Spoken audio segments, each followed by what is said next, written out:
Good morning. I'm Eric Reeser. The Blue Jackets' 12-game point streak and 4-game winning streak came to an end last night on Long Island.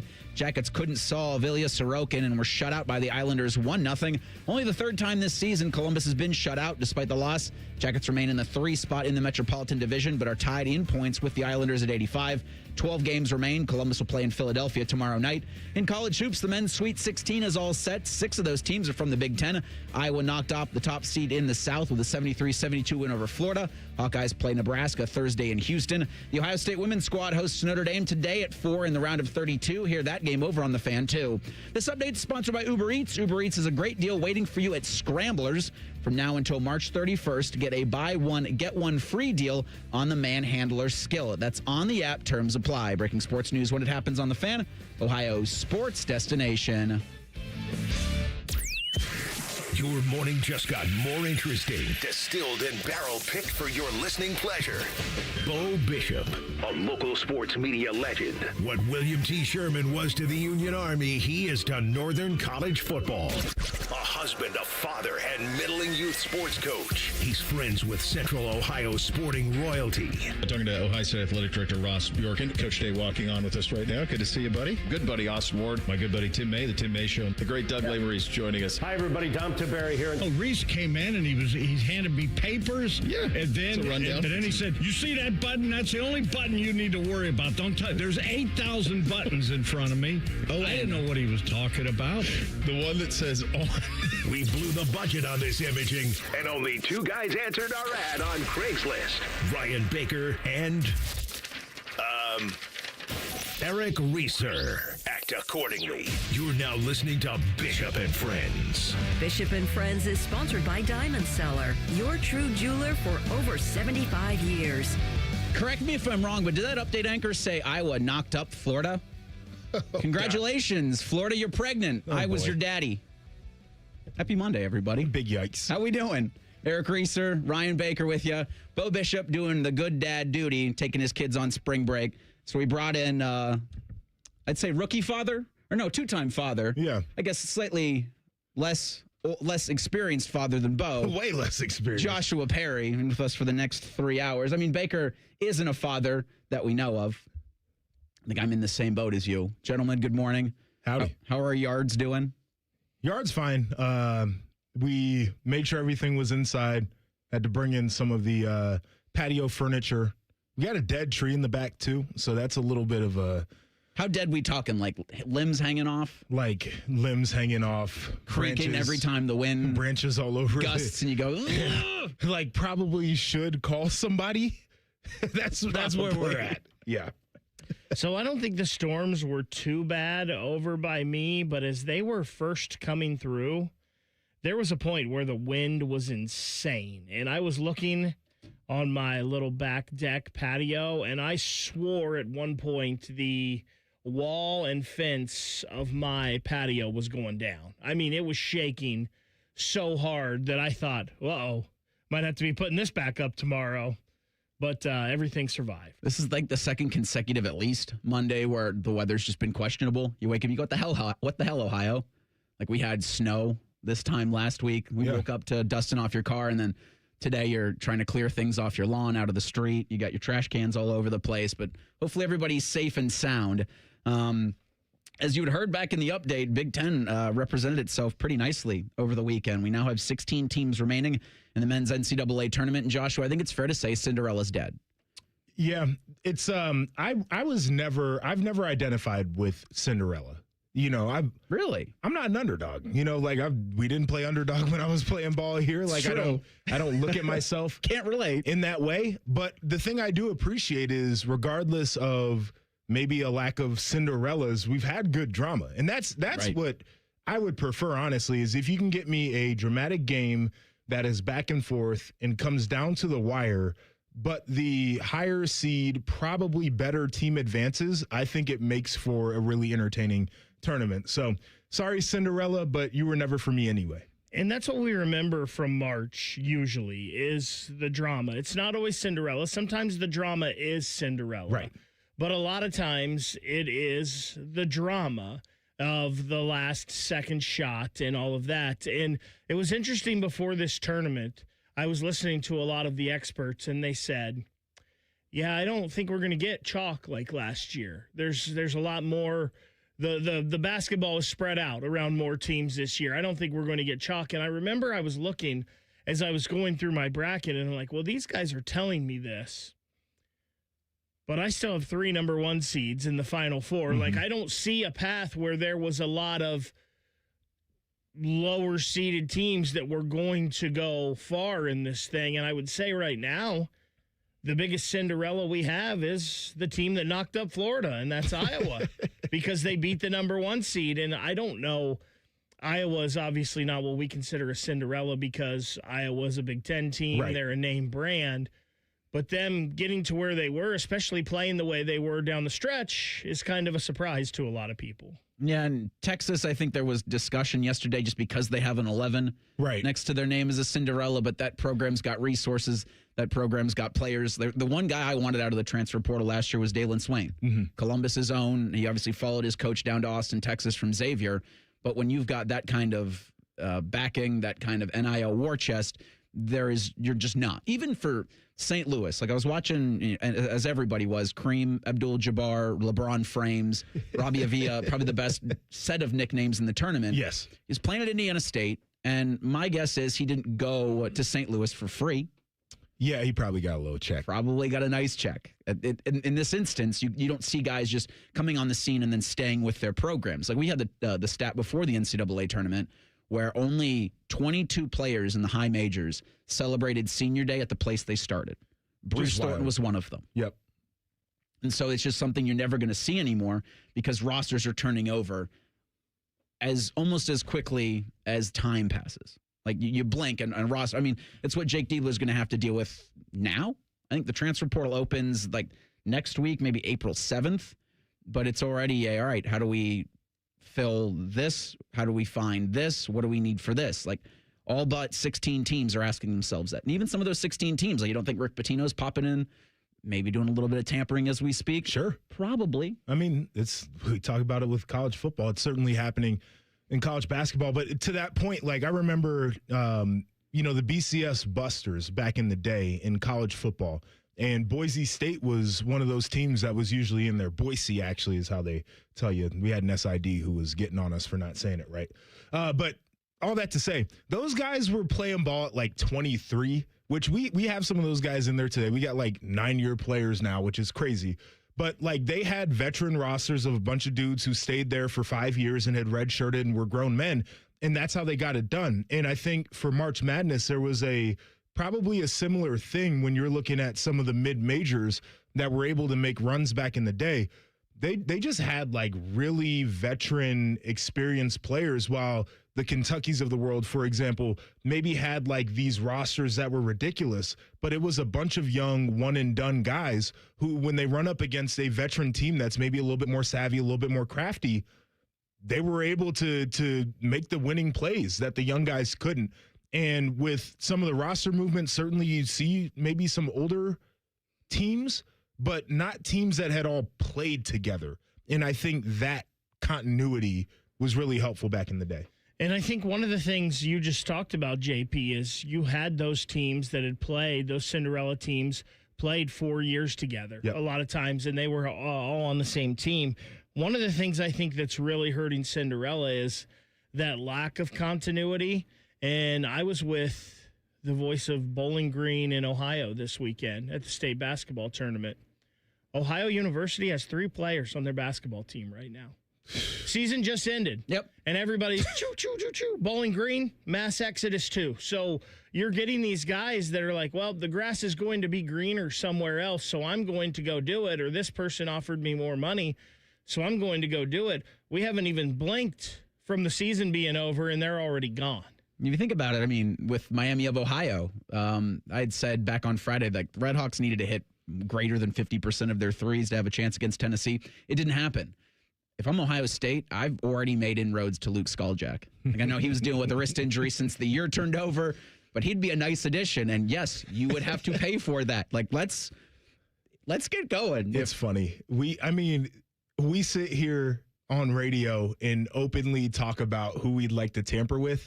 the world that we're in right now is hilarious, but it's also not a place that I want to be for much longer. This is insane.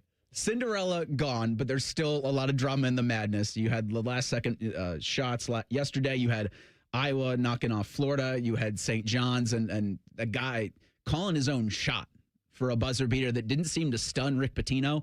And then you realize how many of those last second buzzer beater things his he's been reaction was like so regular. I was like, bro, are you, is your Did you heart not rate see even what up? happened? Yeah, this was great. I was good for him though. Yeah. I mean, big time coach, I guess. First time since 1999 for St. John's in the Sweet 16. First time since 99 for Iowa in the Sweet 16. First time for Nebraska ever in the Sweet 16. Their first two tournament wins.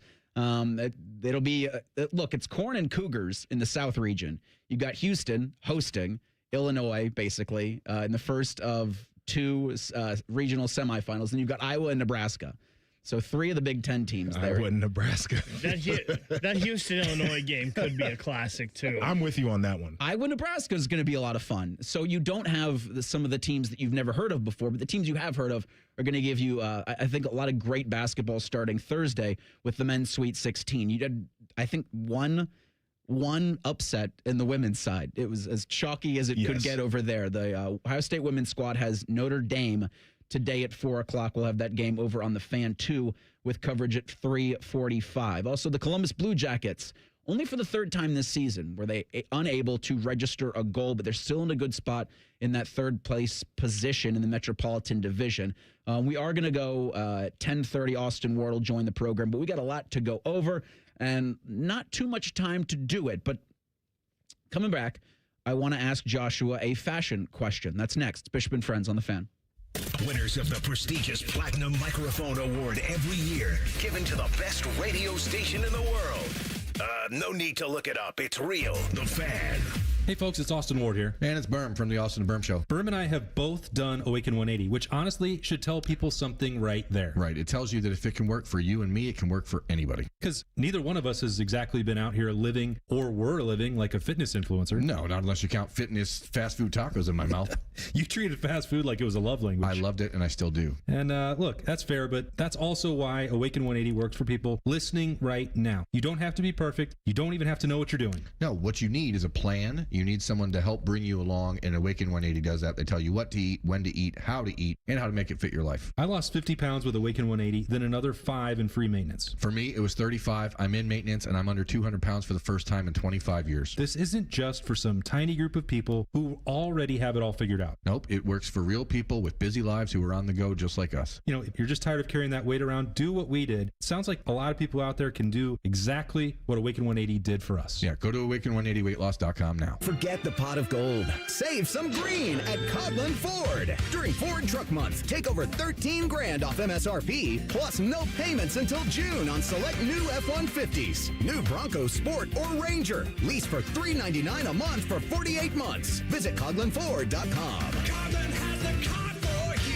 Factory rebates to dealer. 90-day deferred payments. Not all buyers will qualify. Bronco $399 down. Ranger $2,000 down. 7,500 miles per year. 25 cents per mile over. Excludes $250 dock fee. $395 disposition fee at lease. No security deposit. Ends 3/31/26. It's a new month and a new reason to visit Germain Honda of Dublin. Right now, take advantage of great low rates on select certified pre-owned models all month long. You'll get the reliability you trust, the value you want, and payments that make sense. And the wait is over. The all-new Honda Prelude has arrived with precision suspension and responsive hybrid performance. Great rates, awesome vehicles. Only at Germain Honda of Dublin. They're on Sawmill Road, just south of 270, or online at germainhondaofdublin.com. BMI Federal Credit Union is celebrating their 90th anniversary. As a thank you, they will be celebrating with monthly sweepstakes where 90 winners will win big. Visit bmifcu.org/90 years for more details. At Newman Roofing, we believe every detail matters, which is why we have over 1,000 five-star Google reviews from families all across Central Ohio who have put their trust in Newman Roofing for their roofing, siding, and gutter projects. Call 614-NEW-ROOF or visit newmanroofing.com today. I'm Leslie from Pella Columbus. And I'm Wilson from that other window place. Wilson, what are we wearing? Lie detectors. Anytime a lie is detected, we get a little shock. All right, let's try them. So, Pella was rated by homeowners as the leading window brand here in Columbus. Nothing? Okay. Well, our windows can change the look of your home. Ow. This thing sometimes shocks you when you tell the truth. Ouch. It's okay. I'm having fun. Get the windows that can change the look and feel of your home at PellaColumbus.com. Join Rothman and Ice every Thursday at 2:30 for Gold Jacket Thursday. Presented by the Pro Football Hall of Fame. A new Hall of Famer joins the show every week, but not OJ because he's dead and probably a murderer. The Fan. Accountability in elections isn't partisan, and in Ohio, Republican and Democrat teams work together to create confidence in every election result. Ohio's elections are accurate, accountable, and accessible, always. So make your plan to vote at voteohio.gov. Hi, the Scott Antique Markets are back again at the Ohio Expo Center, featuring hundreds of vendors with collectibles and merchandise from all over the world. The market is one weekend monthly, November through March. Build your family heirlooms. You can find everything that gets old. Just take I-71 to exit 111 to enjoy America's favorite treasure hunt. Visit thescottantiquemarket.com for more information. Come join us at the Ohio Expo Center for the Scott Antique Markets. It's huge. It's the Scott Antique Markets this weekend. The ONN Daily Podcast. Get a recap of all the day's news from across the state. The ONN Daily Podcast. Listen at onnradio.com or wherever you download your favorite podcasts from the Ohio News Network. Fan weather. From the Logan AC and Heat Services Weather Center. Partly sunny skies for us today, but chillier. Highs will only get into the mid to upper 40s with breezy winds, and then for tonight, partly cloudy and cold with our lows down into the 20s. For Tuesday, expect a mostly sunny day and warmer with highs getting into the upper 40s to low 50s. For The Fan, I'm meteorologist Meredith Garfalo with the 10 Weather Impact Forecast. Common man, a radio veteran, has a large hemorrhoid. Timmy Hall, a good, clean boy, moonlights as man's hemorrhoid. Common Man and Timmy. Weekdays at 3. The Fan. The best hair on the air. You're listening to Bishop and Friends. Yes, you are. Reeser and Baker, the pride of Olentangy, Joshua Perry. Joshua, you're a fashionable guy. Thank you. Is a suit considered a suit if there's no tie to go along with it? So I've thought about this many times. So I'll give you the backstory. At NBC, we have a whole wardrobe department, which I actually don't love. That's a different story for a different day. And so they try to present a look on air for all the talent or whatever. And we've gone back and forth on ties, no ties. And when I get dressed up, I like to be fully dressed up. I want to have the tie, like I want to do the whole thing. But you look at a lot of the shows now, studio shows, yeah, guys are out there suit, no tie. And so I think the traditional suit has become so bastardized that it is still a suit, even if you don't have the tie. Okay. It's just we're at that point where casual is still pretty formal. I saw a stat, and this was during UConn and UCLA, who I think have two of the more detestable coaches, or at least two of the bigger villains, coaching-wise in the sport. If you look at, I think it's the East region has a who's who of who we don't like or who we want to root against. If you're talking about Duke, and it's more so Duke had Mike Krzyzewski, but John Shire, not as much of a villain as Coach K was, but Rick Patino, Bill Self is gone. Even Tom Izzo's got a little bit to it, but Dan Hurley, of course, and Mick Cronin. And the stat from CBS during the UConn UCLA game was coaches who wear suits are 12-9 in the NCAA tournament because they were making note that both coaches were wearing suits, because nowadays you'll either see nowadays mostly what you'll see outside of Patino and outside of even Jake Diebler is you see the coach of the quarter zip. Yeah. 12-9 coaches who wear suits in the tournament.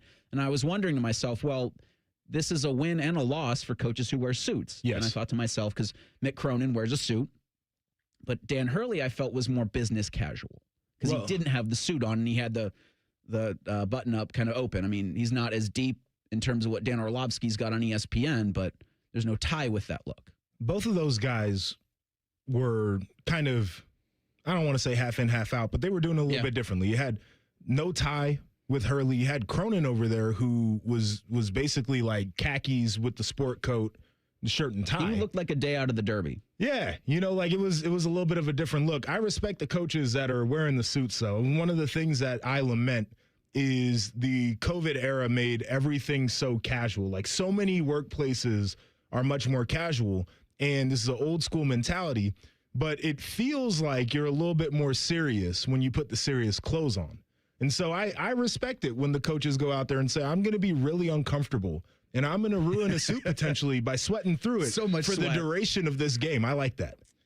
So I love it too. You always have heard dress for the job you want. Sure. And so nowadays it's so different than it used to be. And I guess the one thing I would say, Reese, is when you buy a suit, usually you have to buy the tie separate. That's okay. So you're not, when you go buy a suit, a tie doesn't usually come with it. So yeah, it's a suit whether you have the tie on or not. What is it, Andrew Whitworth that wears the He puts the hoodie. the hoodie under the suit coat, but that's still a suit coat. You know, it's still a suit. So I think it's a suit regardless. I love that John Diebler started wearing the suit. I'm with you. I think it looks good. I think it looks cool. And the uncomfortable part, I think, maybe back in the day, suits were uncomfortable. I think now they make them where they're pretty comfortable. It's just the temperature aspect of it. Yes. As you said, you're out there in the moment, you start getting the stress sweats, and it just soaks through that thing.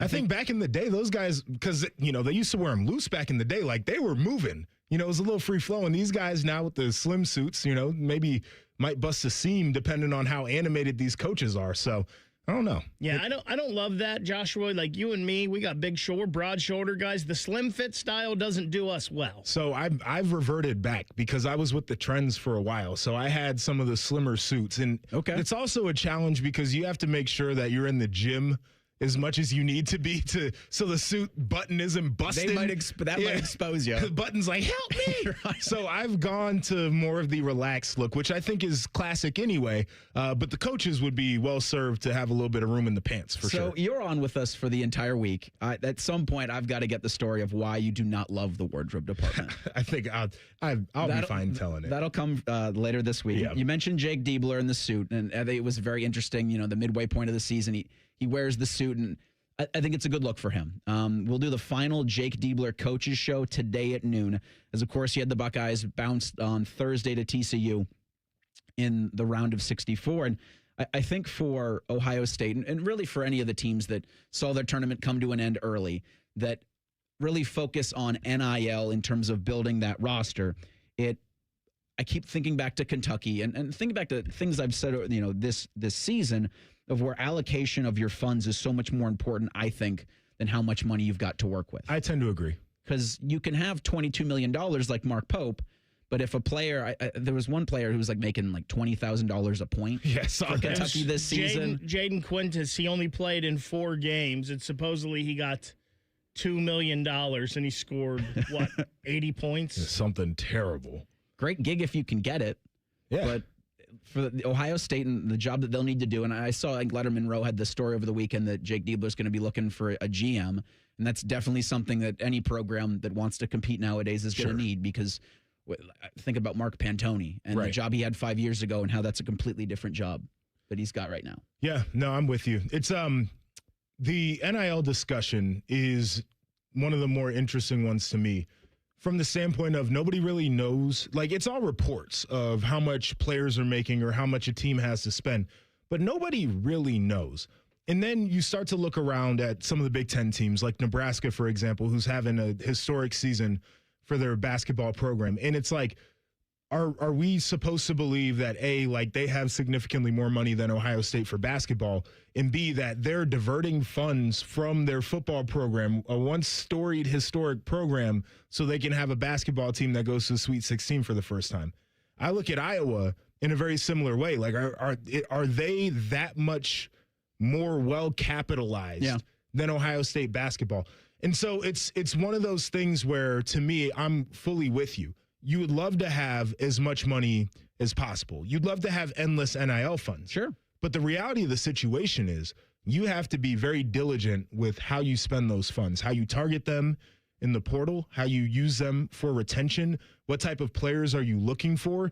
I think the money that you spend on depth is really important. Like, you have to not spend obviously as much, but you need to make sure you hit on those guys. Right. So you have a bench that can go out there and play, but they also feel like they want to be there. And so there's a million different things that go into it, but it certainly isn't just like, let's throw as much money as we can. You have to spend it the right way. Yeah, good job out of Phil in the YouTube chat. It's the final Jake Diebler coaches show of the season. We're not doing Jake Diebler coaches shows anymore this season. It's not the last one. Okay. All right. All right. Just they thought you were breaking news. Phrasing there a little bit. All right. I think it's one of the things that when we talk about Jake Diebler, and JP, you mentioned Iowa. Well, McCullum came from another school, brought a lot of guys that he already knew, knew his culture. When Jake came in here, and he was obviously here already, they needed to retain their guys. And that first year, maybe a little behind the 8 ball, they go out and they get the potential. They get the 5-star.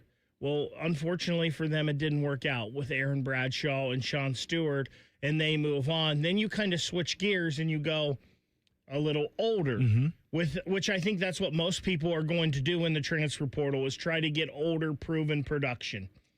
Did it work with Christoph Tilley? Who knows? You got to the tournament. Sure. I don't know if he was ever as good as people thought he was going to be here. Brandon Knoll was hurt for a lot of the year, so you really didn't get to see a lot of him.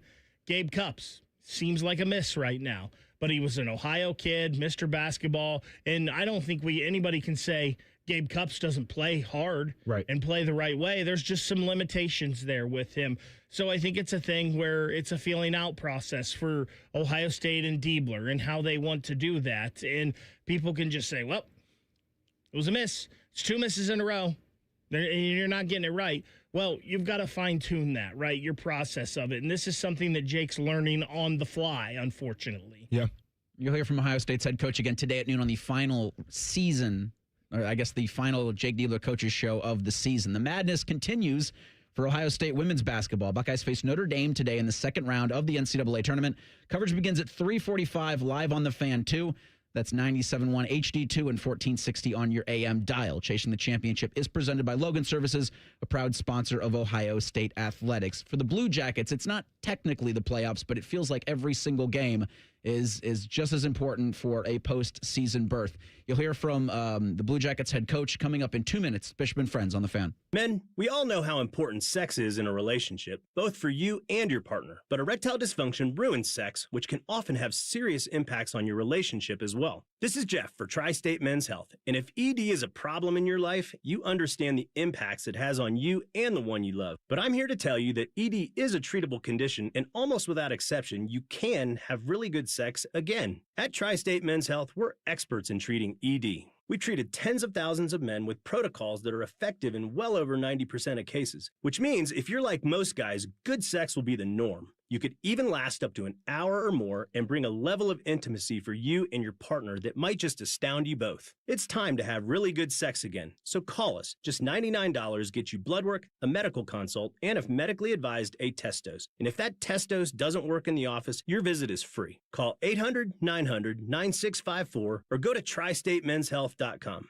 We have 6 offices in the tri-state area to serve you. Common Man here for Jermaine. Everybody's talking about affordability when buying a car these days, but the truth is, GoJermaine.com has a great selection of affordable inventory. Maybe that tax return's going to hit your mailbox pretty soon. Well, go see my friends because they have 300 new cars under 30 grand, over 300 used cars under 20 grand, and it's only at GoJermaine.com. And along with their $1,000 price promise, no one's going to sell you a car for less. Get started at GoJermaine.com. Looking for a stable career you can count on in 2026? Don't miss Uline's warehouse hiring event this March in Etna. Backed by over 45 years of success, Uline offers job stability, training, and the chance to build a rewarding career. New warehouse team members earn $26 an hour or more, plus full health coverage and a 401k with 6% match, starting day one. Sign up for your warehouse interview on Thursday, March 26th in Etna at uline.jobs. That's uline.jobs. Bishop and Friends is sponsored by Diamond Seller, your true jeweler for almost 80 years. The Fan, Ohio's sports destination. What's up? What's up, man? What's up with you?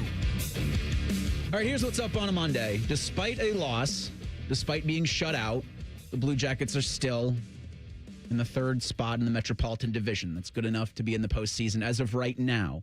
CBJ have 85 points. It's tied with the Islanders, but the Blue Jackets have one more game in hand than the Isles, and it's going to be every single night. You're going to be battling, and you're going to be jockeying in points with not just them, but the Penguins, with a bunch of other teams that you didn't know were going to be all together in this kind of position as we kind of round out the month of March. 12 games left to go. The Jackets were shut out 1-0 last night on Long Island. Rick Bowness says the team played well enough to win, understands they'll be all right moving forward. Yeah, lessons. We did a lot of we did enough good things to win the game.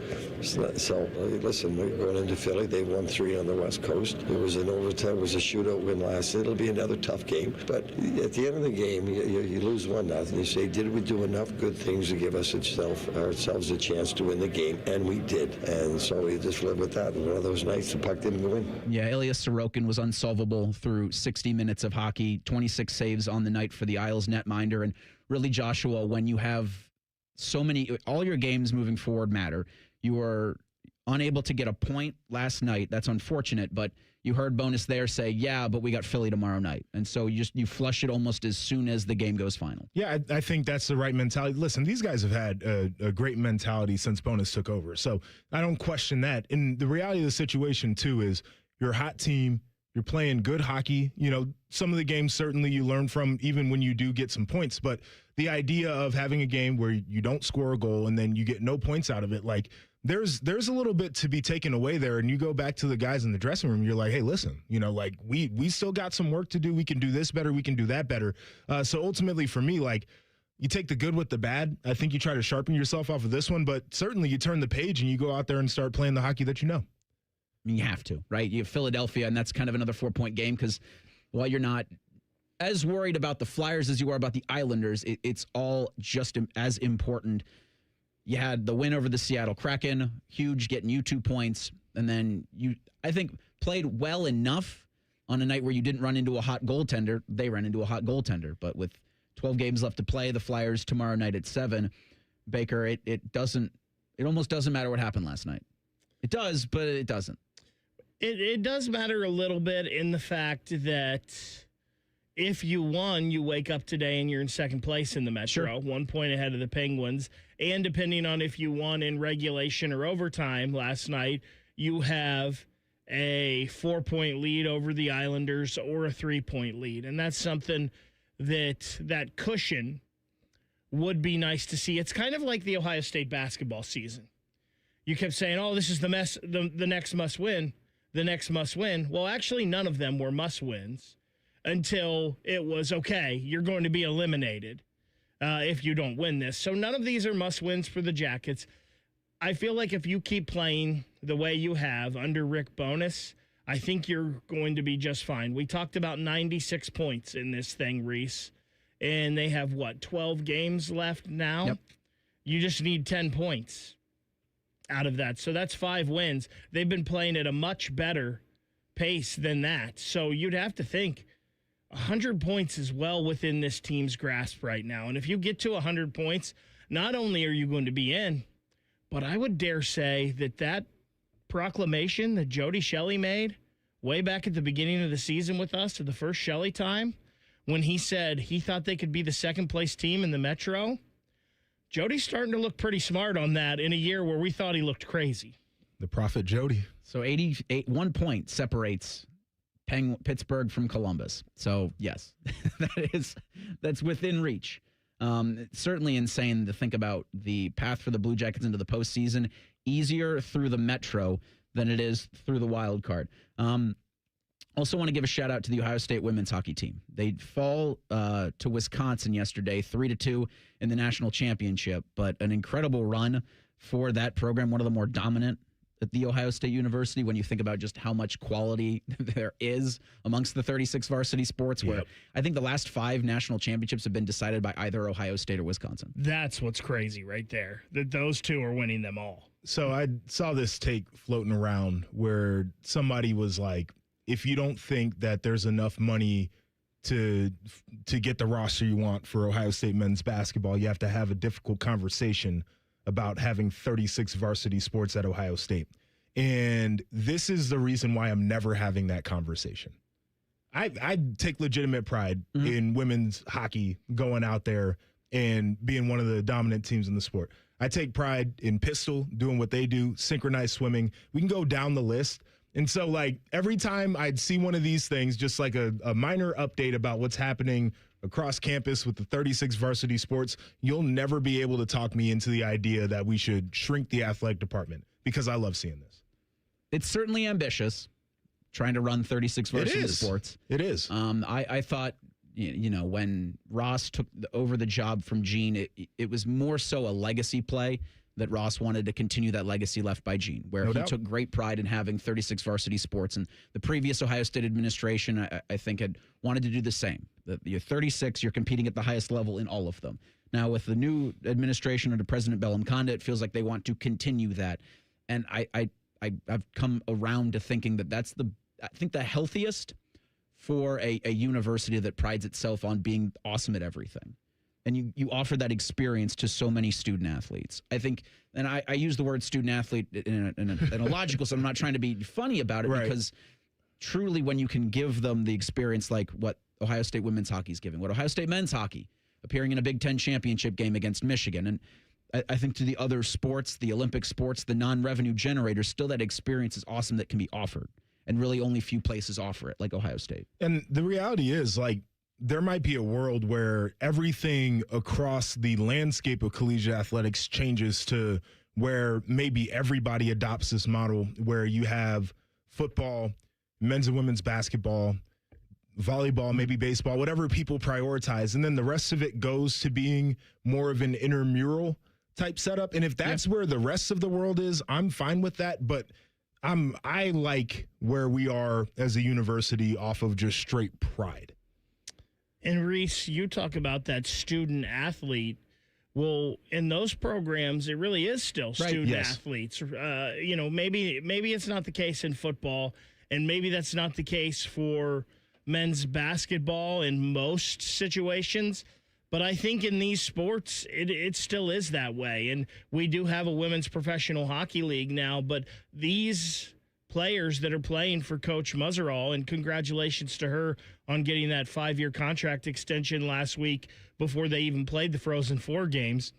It's still real student athletes. You mentioned pistol and rowing and fencing and wrestling and things like that. It really is still truly a student athlete experience. And maybe that's what Bo has talked about a lot. Maybe it's something where we have to break football and maybe men's basketball off and separate them from everything else, because making rules for the football team isn't fair to these other sports. It's insane. Because it's a different world. To think that those things can be governed in the same breath. Yeah. And you think back to this past weekend where you go, wow, the NCAA, they put on a really great basketball tournament. But that's all they do. Mm-hmm. That's all they do well. And even news from the last week of them suing DraftKings for using their the billable hours for the NCAA is an undefeated thing. It's a great job if you can get it. But I've maintained that football needs to separate from the other sports collegiately, but they also might need to go away from the NCAA and just govern and operate themselves differently. I mean, as you mentioned, right, like one of the things that keeps the NCAA around is how many postseasons that they have to run. Right. Well, college football postseason is college football playoff. Yep. That is not the NCAA. So that's one step already for college football to maybe do their own thing. Now, logistically, how does it work? I'm not exactly sure. What are some of the pitfalls of doing it? Who knows? There's a lot of things to really consider. But I think if we're trying to make sure that we can maintain the idea of collegiate athletics as we once knew it, which makes sense for sports that don't make money. Yes. While reconciling that there are other sports where there's big money floating around. Maybe that's one of the things that you have to do. Yeah, it's, again, watching, the NCAA tournaments, like they put on this great thing. And so the tournament works, the tournaments for other schools, for other sports, those things work. The football thing doesn't work well with them. It doesn't, they don't play nice together. And when you see, the amount of money that's being thrown around for football relative to basketball, relative to other sports from a university standpoint, the things just don't work. And so I do go back to the administrators, to the coaches that need to kind of get together and figure out best way forward for their respective sports. It has to come from them who are currently in the weeds every single day working. Less administrators, less decision makers, less politicians.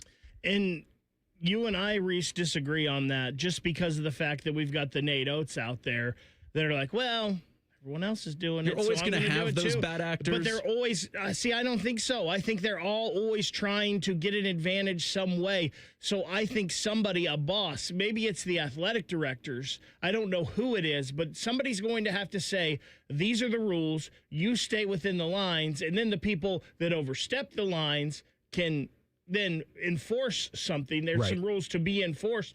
But I don't think the coaches can make the rules because the coaches don't want the rules. So it's an interesting back and forth because every coach bitches about the current setup on enforcement, where everybody gets in front of a microphone and they're like, "Oh, tampering's a problem," and all these different things. And then you see the conferences literally come out and be like, well, we shouldn't enforce the tampering rules. And the reason they're saying that is because you can't really enforce any of the rules anyway.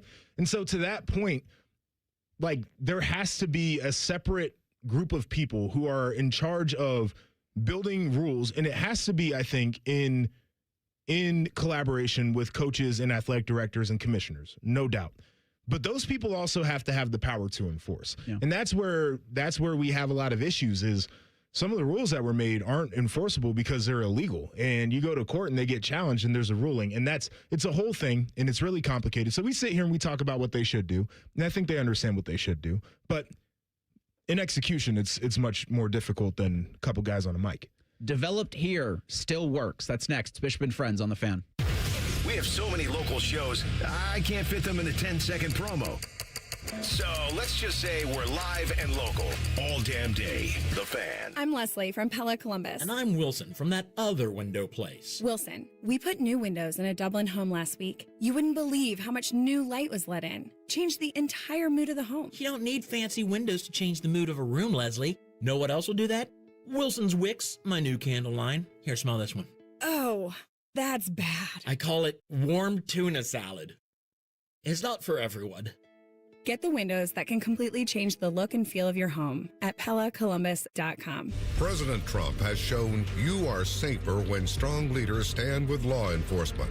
That's why, as governor, Vivek Ramaswamy will partner with police to uphold our laws, keep dangerous criminals behind bars, and protect your family. Law enforcement knows Vivek has their back. That's why 65 Ohio sheriffs endorsed him, including Sheriff Stephen Levorchek. Safe streets don't just happen. They happen when criminals know tough leaders are in charge. Ohio law enforcement supports Vivek Ramaswamy because, like President Trump, Vivek supports us. Vivek will empower police to arrest violent criminals quickly and decisively, putting trained resource officers in every school and restoring law and order statewide, so our families feel secure in our homes and communities. Vivek's proudly endorsed by President Trump and Ohio law enforcement. Join us in supporting Vivek Ramaswamy. Lower costs, bigger paychecks, better schools. Vivek Ramaswamy for governor. Paid for by Vivek Ramaswamy and Rob McCauley for Ohio. With Aetna, I always get a quick answer, and I don't have to search on the internet. They go above and beyond to help me with whatever I need. Those words from a real Aetna Medicare Advantage member speak to why U.S. News & World Report named us a best Medicare Advantage company. Because we show up on calls with members and doctors' offices when requested. We show up with access to convenient care options. We show up for you.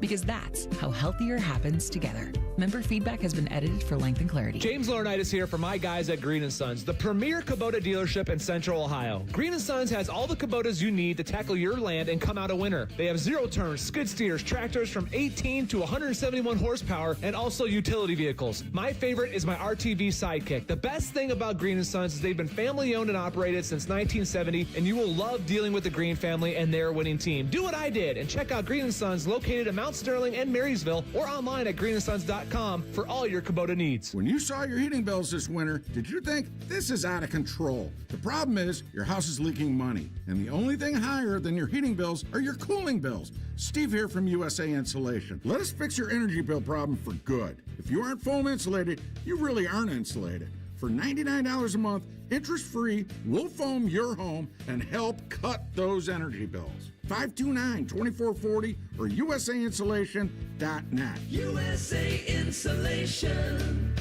Last year, Eric Reeser and T-Bone staged the first annual Fan 5K. People had a good time and no one died. So we decided to do it all again. It all goes down Saturday, June 20th in Otterbein. Presented by the Ohio State University Wexner Medical Center. Will Reeser's muscular calves explode? Will T-Bone's beard choke him while running? More importantly, will Tyvis, Common Man, and Timmy make total fools of themselves? Maybe. Magic 8 Ball says signs point to yes. Register today at 971therace.com. Hey, what's up? It's T-Bone. If your garage floor has stains, cracks, or even the dreaded bad epoxy job, maybe one you tried to do yourself, maybe one you paid for and it didn't work out, it can make your entire garage look bad. Let's be honest about it. And maybe those botched garage floor coatings that you've had in the past have put you off of ever getting it fixed. Well, my friends, let me tell you, the people at Comer & Cross Concrete Floor Coatings want you to know there is a fix out there. They can make your garage floor gleaming, glistening, look like a new car showroom. You call Comer & Cross at 1-800-NEW-FLOOR, and they will come out with their pros, no subcontractors, and install a gleaming new Comer & Cross garage floor in just one day. Yeah, this floor is guaranteed to never chip, crack, or even show tire lift like epoxy or paint can. Never going to have that problem with Comer & Cross. Call them today, 1-800-NEW-FLOOR. It's that easy. 1-800-NEW-FLOOR, or you go to comercross.com. That's C-O-M-E-R cross.com. Get a new garage floor with Comer & Cross Concrete Floor Coatings today. All your favorite fan shows are available when you want them. Head to 971thefan.com and hit that subscribe button. The Fan, Ohio sports destination. If you love a good pie analogy, think of the cap as a pie. And once you take out one piece, there's less left for the next guy. Then this is the radio show for you. You're listening to Bishop and Friends. Eric Reeser, Joshua Perry, Ryan Baker with you on a Monday. We'll get to Baker's weekend in Dayton that may or may not have included a Speedo coming up in a couple minutes. But this coming down the pipe from Adam Schefter about 20 minutes ago. Jackson Smith and Jigba, the rating NFL's Offensive Player of the Year, has reached an agreement with the Seahawks on a 4-year, $168.6 million contract extension. The deal averages $42.15 million per year. Over $120 million of it's guaranteed. Right now, he's the highest paid wide receiver in NFL history. That is until Puka Nacua, which likely he's probably happier than JSN right now, but it's well-deserved for the NFL's, again, Offensive Player of the Year, who led the NFL in receiving yards this season, was second, I think, in touchdowns. They're not Super Bowl champs without JSN. Boy is rich. It's just good for him. Take. Honestly, what do you think, like, and not to say that he didn't already have money before, but sure, like, you get this new deal, big check, like, what do you buy first? What are you doing with it? I should ask you that. I never got an NFL check. Yeah, I mean, I bought a laptop with my signing bonus. Okay. Had some money left over, obviously. But, like, I've never felt like I was in a spot where I could really go and splurge on something ridiculous. Like, he's got, let me blow some money because I'll have plenty of it left over type of money right now. Like, what are you buying in that situation? You know, you go in a house for your mom. I mean, maybe you've already done that with your rookie deal. Yeah, I want something a little more wasteful. I want something a little more irresponsible. A yacht? Yeah, I mean, like, I'm really trying to think about this. He doesn't seem like the type of guy who would get like a JSN chain. You know, like he doesn't feel like the type. But that's the kind of money he has now where you just spend it just to spend it. Yeah, I am thinking, you know, if he's in Seattle, get a boat. Get a big old boat that you can throw money into. Get a boat, get crew. And then in the off-season, go sailing. Yeah. Not sailing, I guess. You're on a yacht. You're just relaxing. Because a boat, I would say, of any of the things you can waste your money on is something you buy and then you just keep dumping money into. That's what they say. Absolutely. You want a friend who's got a boat. That's exactly what you don't want to be the guy with the boat. But JSN can buy many boats with this contract. You wanted to. 2 best days with the boat, the day you buy it and the day you sell it, I've always heard. That's what they say. Trying to think. So Puka was second in receiving yards. He's also 10 touchdowns along with JSN on the season. JSN 10 touchdowns. It was Devontae Adams who had 14 to lead the NFL with it. It's still one of the things that even in a transfer portal era, Ryan Day and company can throw up on a graphic. You know, Ohio State football love those graphics. And so this is another one that they can say developed here, paid. I know that it's just the way the world is, but why, when Puka's contract comes up, does he have to get more? than JSN. Like, Let's talk about it. I just don't get that. Like, if you're the best, then everybody's contract should slot in behind you. And I don't know if JSN's the best. He sure looked like the best route runner in the league to me this season for Seattle. I mean, he left guys on skates every game, especially in that playoff game against the Rams. They couldn't guard him for anything. I do think, and maybe I'm wrong, I believe Jamar Chase, Justin Jefferson, and now JSN. I believe those are the top three in the league. So if anybody's making more than them, that's just not right to me. And I get salaries have to go up. Yes. Because then you get but I don't know. It's the cap going up like crazy, right? Like over the last decade, watching that number go up, I think it's why guys are just, every year it's a competition of like, I played the best this year. I had a hell of a year. And so now I got to be paid at the top of the market. But I'm with you. And I have a thing because I think agents have a lot to do with this. Oh, yeah. They're running the sport. They do. They run the sport in collegiate athletics. They're running it in the NFL. And so they basically go in and they're like, hey, listen, like my client deserves to be top of the market. And you just paid this guy this, like throw in a few extra million, we'll sign the deal. And it's just become the way that business has been done. But these agents are ruthless and they're just like, no, pay the money. We know you have it. The cap's exploding. Like put in this check. Because you can, I mean, I made the argument that if you went after quarterback for MVP, I don't know if anybody was more valuable to his team than Puka this season. Sure. And I think I'm just trying to think of the argument where if you're an agent, you're looking to your team and you go, who was with JSN incredibly valuable to his team, but was he more valuable to his team than Puka was to you, Los Angeles Rams? So you say that, but you also just said Devontae Adams had the most touchdowns from the wide receiver position. And Seattle really didn't have any other wide receivers. Again, I'm playing the agent, but does he have that production if you don't have Puka lurking? Because Puka played almost every position outside of the offensive line last season for Los Angeles. Again, just devil's advocate here, because, man, $160 million, and you're going to have to pay him more because he's on his rookie deal too. Man, seeing these numbers is insane. It makes me sick. Should have gone to law school. Should have either been a lawyer for the NCAA or a sports agent. I guess so. Billable hours, remain undefeated. Baker, you were in Dayton over the weekend, actually starting Thursday for the first four? Last Wednesday night. You took in that Miami SMU game. How was that atmosphere at the UD Arena? It was incredible. And as someone who has been to a college basketball game at UD Arena before, I had no doubt that was going to be. And it was kind of weird because you had Prairie View A&M and Lehigh before that. And I believe those were two teams that weren't supposed to be in the NCAA tournament. Like, they won their conference tournaments unexpectedly to get in. It might have been some of the worst basketball I've ever seen, the worst college basketball I've ever seen. So the atmosphere was a little dull. Plus, you had 90% of an arena that was ready to see the Miami Redhawks, and some of them hadn't rolled in yet. They might have been outside tailgating or whatnot. Of course. But it was electric. It was so electric that I almost felt bad for SMU, and the fact that was truly a road game. That was not a neutral site game, although technically it was. That was a Miami home game on Wednesday night, and you almost felt bad for SMU a little bit. Almost. Man, that was probably, I'll say it right now, that was the coolest atmosphere right now outside of a Nebraska game in the NCAA tournament. Because I think what you're going to get now with the Cornhuskers in Houston, Houston's in Houston. Right. So you're going to have a ton of red for Thursday's regional semifinals, and I think it would be Saturday's regional final. But like that with Miami and what you got in Dayton, even the governor was there. You had the swim team come out at one point when they were making free throws. Quarter, and just amazing. Taking it all off. Like, yes. How do you make a basket when they're doing that behind you? I think he went one of two. Yeah. Love it. He can one of them.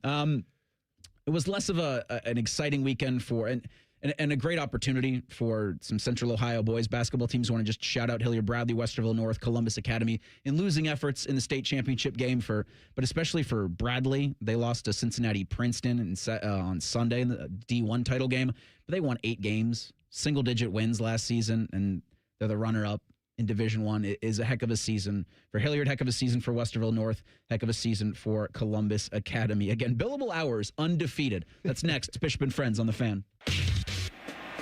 If you haven't thought about Buckeye football today, I'm sorry to tell you that you're dead. Our condolences. Your home of the Buckeyes, the Fan. Hey, what's up? It's T-Bone. Tired of snoring? Dr. Mark Levy can help with a custom mouthpiece that opens your airway and stops the snoring. No mask, no noise. Call 1-800-MORE-SLEEP or visit sleepbettercolumbus.com today. Stop snoring. Sleep better. Live better. Hey, what's up? It's T-Bone. Spring is right around the corner, and we bet you're excited for warmer weather. But as the temperatures rise, make sure your energy bills don't.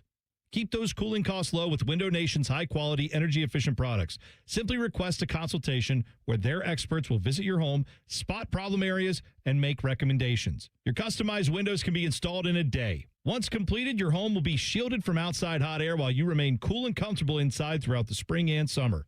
With Window Nation, your house won't just look great, but you'll also have peace of mind. All of Window Nation's products are backed by a lifetime warranty. In fact, there's no better time to upgrade your home with Window Nation than right now. In March, the more you buy, the more savings you could enjoy. Up to 50% off all window styles. And be sure to ask about Window Nation's generous financing options, including $0 down, 0% interest for 60 months, and payments as little as $199 a month. Visit windownation.com today to schedule your free consultation. Once again, that's windownation.com. This is Gordon Miller from Miller Lending, the original home of the no closing cost mortgage. With interest rates at their lowest level in 4 years, what's stopping you from taking advantage? Maybe it's the thousands of dollars in closing cost? Well, what if I told you that those costs aren't required and that you decide whether to sacrifice $15,000 to $20,000 of equity at closing or zero? At Miller Lending, we're all about zero and have been offering no-cost loans since 1987. With no title closing or origination fees, imagine having the freedom to refinance any time a lower rate becomes available or a need arises. Even 0.5% lower in rate results in savings of over $100,000 over the life of your loan. So why wait? No-cost loans are real and here to stay. Simply call Miller Lending and see why thousands of satisfied clients have made that choice to say goodbye to closing costs forever.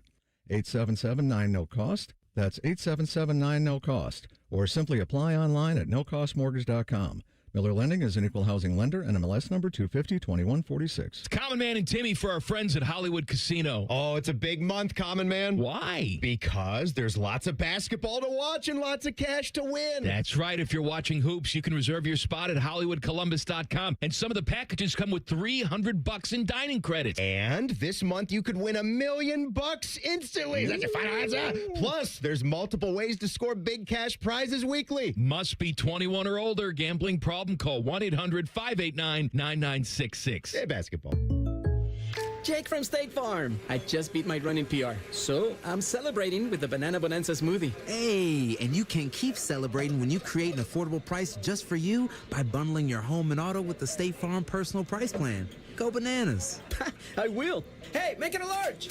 Bundling. Just another way to save with the Personal Price Plan. Like a good neighbor, State Farm is there. Prices are based on rating plans that vary by state. Coverage options are selected by the customer. Availability, amount of discounts and savings, and eligibility vary by state.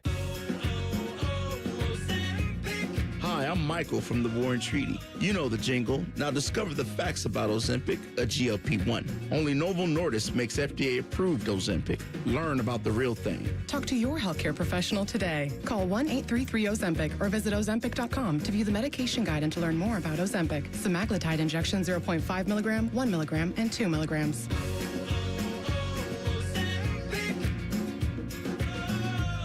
Factory direct is really pretty simple. The factory sells it directly to the consumer. I mean, we build it. There's nothing that anybody else does.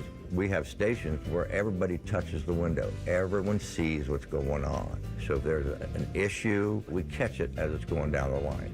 That's probably the biggest thing, is the ability to make sure what goes out the door is what I want to go out the door. Visit Rosati Windows and get 35% off all windows and doors by March 31st. The madness is on and the deals are going full court at Germain Toyota of Columbus. Drive home the powerhouse 2026 Tundra at 2.99% APR for up to 72 months and $1,000 Toyota financial cash. That's a slam dunk offer. Or you can drive home in the always reliable 2026 Camry LE for just $269 a month for 36 months, 10,000 miles a year, and $36.99 due at signing. Don't sit on the sidelines. Hustle into Germain Toyota of Columbus on the corner of I-70 and Bryce Road or online at germaintoyota.net. Hey, it's T-Bone again. Listen up. Sleep apnea doesn't have to rule your nights. Dr. Mark Levy's been treating snoring and sleep apnea for over 15 years with proven results. And now he has an office in Marysville. Call 1-800-MORE-SLEEP or go to sleepbettercolumbus.com. Stop snoring, sleep better, live better. Broadcasting live from the McDaniel GM Superstore Studios. Driving excellence since 1916. Chevrolet. Together, let's drive. WBNS HD1 Columbus.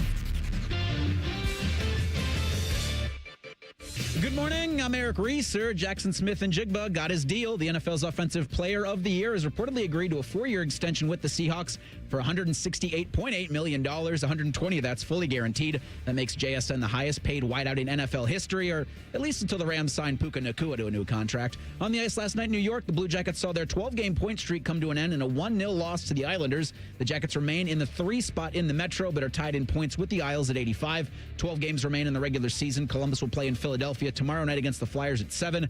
In college hoops, the Ohio State women's basketball team hosts Notre Dame today at 4 in the NCAA tournament's round of 32. You can hear it over on the Fan, too. That's 1460 on the AM dial. Hear more from Ohio State hoops today at noon on the Fan. It's the season wrap-up edition of the Jake Diebler Radio Show. This update is sponsored by High Bank Distillery Co. Locally inspired dishes and award-winning cocktails. Visit highbankco.com to make your reservation today. Bo could quit today and become the school drop-off line coordinator. You're listening to Bishop and Friends. Yes, you are. Bo's on spring break, so maybe when he returns next week, he starts coordinating that school drop-off line zipper merge. It's not that hard, but it is. Yeah. Especially when you're dropping kids off at school. So last week, my wife drops off her younger sister at elementary school, and Stella, the sister, is getting out of the car. And my wife hollers back to her, hey, you left your snack in the car. So she's trying to reach back in to get the snack. Oh, no. We've got the soft closed doors on the car. So her thumb gets jammed in the door. So open the door. She runs back pushes the teacher away who's helping her get out the car, hops back in the car and says, I don't want to go to school. I'm done for the day. Yeah.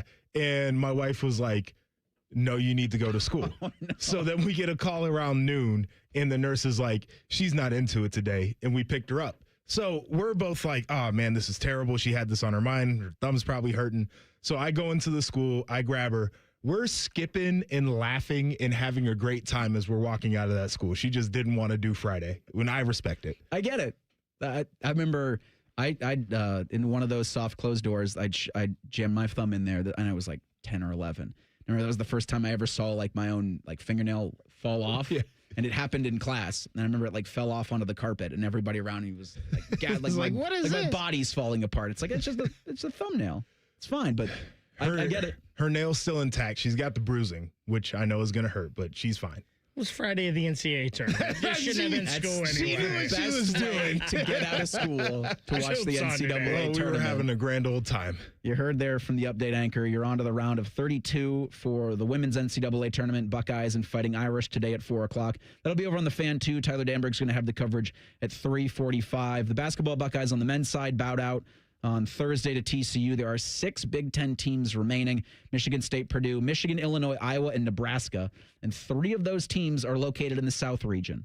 So you'll have Nebraska and Iowa playing in Houston for a chance to play either Houston or Illinois. So it's Cougars and Corn.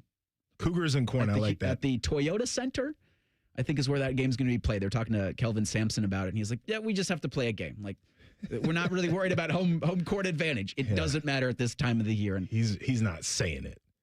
But it's going to matter. Like when you have that kind of an atmosphere, I mean, you think back to Miami and SMU, what Baker was talking about the last hour of the show. Like it makes a difference. No, it definitely does. The Iowa-Nebraska is full of intrigue. I think when they played the regular season, like there was a whole little, court storm. one of the coaches knocked a cell phone out of a fan's hand. Like got a little testy, and that's already a testy matchup anyway. So I love seeing that in the tournament. Yeah, it was back.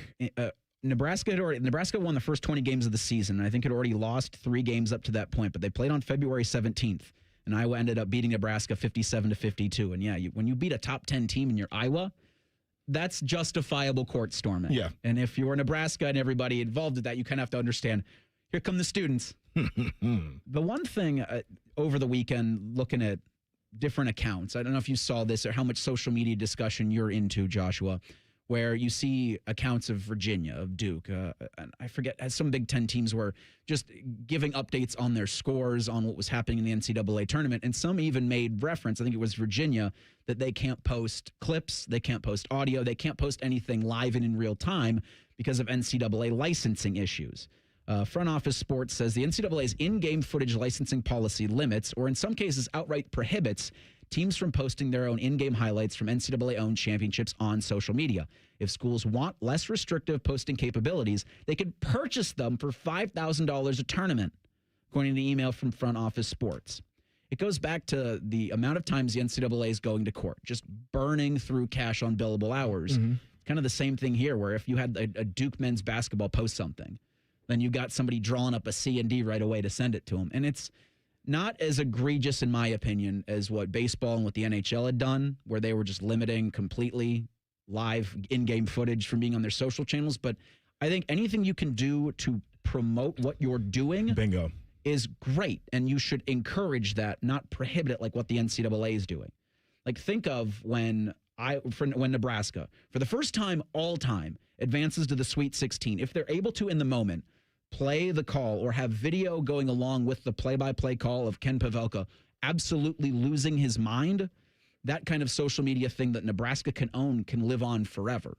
Because if it's otherwise posted by like the March Madness thing, that's such a sterile social media thing because it's owned by the NCAA. They're doing it. They have hundreds of things per game from the 17 other games you're watching. It gets lost in the sauce. Yeah, it's I've always struggled with the idea, and I get it, where you have intellectual property that is your own and you want to make sure that you're compensated, whatever the case is. But the idea that you wouldn't want to promote some of these moments as widely as possible, and certainly on the school channels, is really crazy to me. And it's another one of those things where it's like, one thing might make sense on paper, but in the real world, like, that's dumb. It's bad strategy. And it alienates a lot of people for what's supposed to be one of the great moments of the year. Like, as a fan, the last thing I want to be talking about right now is how some of these schools aren't even the Virginia Post, I think, was the one that made it the best, because that kind of popped it all off, that discussion. It did. And it just hit because they went into the notes app. It was a very sterile, like, hey, a message from our admin. And it was designed to piss people off. And the last thing that you want is to be pissed off about where you can see highlights and that your school can't promote what's going on. It's an issue. But once again, like, every opportunity the NCAA has to do something right, they're like, no, we're going to do it wrong. The call from Ken Pavelka on Nebraska's win over Vanderbilt is as insane of a call as you'll hear in this tournament. And I'll just play a little bit of it. We have a minute. It's a lot. Rebound Nebraska. Huskers have it. 9 seconds left to go. One across the timeline. Price. To Frager. Layup. Yes! Yes! It's good. 2.2. It's 2.1. All right. It's a 2-point game with 2.2 seconds left. Brendan Frager has the go-ahead shot. And I understand the emotion because this has never happened before. He's been calling Nebraska games for 41 years. And they've never won an NCAA tournament game until they did, and they've never advanced to the Sweet 16 until they did. Having that available to Nebraska fans in the moment with the video of it is one of those things that, to your point, like, make the right call here. Sure. So there's so many things here. One, I don't know how that gentleman has a voice today. I'm guessing he doesn't. Because if I'd have done that, he's got some time. I would have shredded my vocal cords on that one right there. So correct me if I'm wrong. The college institutions are what make up the NCAA. Mm-hmm. So you're making yourself pay yourself to broadcast these highlights. That doesn't make any sense at all. That would almost be like, and it's probably worse, but like the fan charging us to put our don't clips give them any on ideas. social media. You know what I mean? Like your institutions are broadcasting. Also, I wonder if any of that goes into that radio call, because that radio call is not owned by the NCAA. That's Nebraska and Learfield. And so I'm guessing that falls under a different jurisdiction, I would think. But different, but kind of similar licensing rights. It's really the dumbest thing I've ever heard. Like, we're going to pay ourselves to broadcast our own highlights because Nebraska, Virginia, all of those schools are the NCAA. They make up the NCAA. It's the schools and the institutions. It's the dumbest thing I've ever heard. Then you mentioned, Reese, this is the one thing that the NCAA does really well, is the NCAA tournament. It's probably the thing that makes them the most money as an entity. Yeah. And you're going to limit access to that for your schools? I just don't. My eyes are like crossed in here. I tell you what, at any time this week you find yourself doing a physical task, whether it be the yard work, picking up sticks, picking up trash cans, or deadlifting, and you want to, because this show is available on your podcast apps, it's available on YouTube, and you just want to kind of timestamp at 10, 11, and 40, this radio call might be akin to like smelling salts. Rebound Nebraska. Huskers have it. 9 seconds left to go. What across the timelines. Price. If for anything, it just shocked the hell out of you. You don't know it's coming. Like at any point today, I might just, as you guys are making a good point. Rebound Nebraska. It's just so aggressive. Well, but it's awesome because look, I saw a lot of people talking yesterday, the lack of Cinderella, but it doesn't mean the drama hasn't been awesome. It doesn't mean this NCAA tournament hasn't been awesome, because it has been, Joshua. Drama's there. And that's all we want. Yes. All we want is a little bit of drama, and we're good to go. I mean, look at last year had all number 1 seeds. This year will not. Thanks to Iowa, Florida's done. And I think for the 4th consecutive year, though, only one double-digit seed, easy for me to say, will make the Sweet 16. It's Texas. The Longhorns came from the play-in and now find themselves into the round of 16. But they're no way, shape, or form a Cinderella. You can't call them a Cinderella in any sport. It's Texas.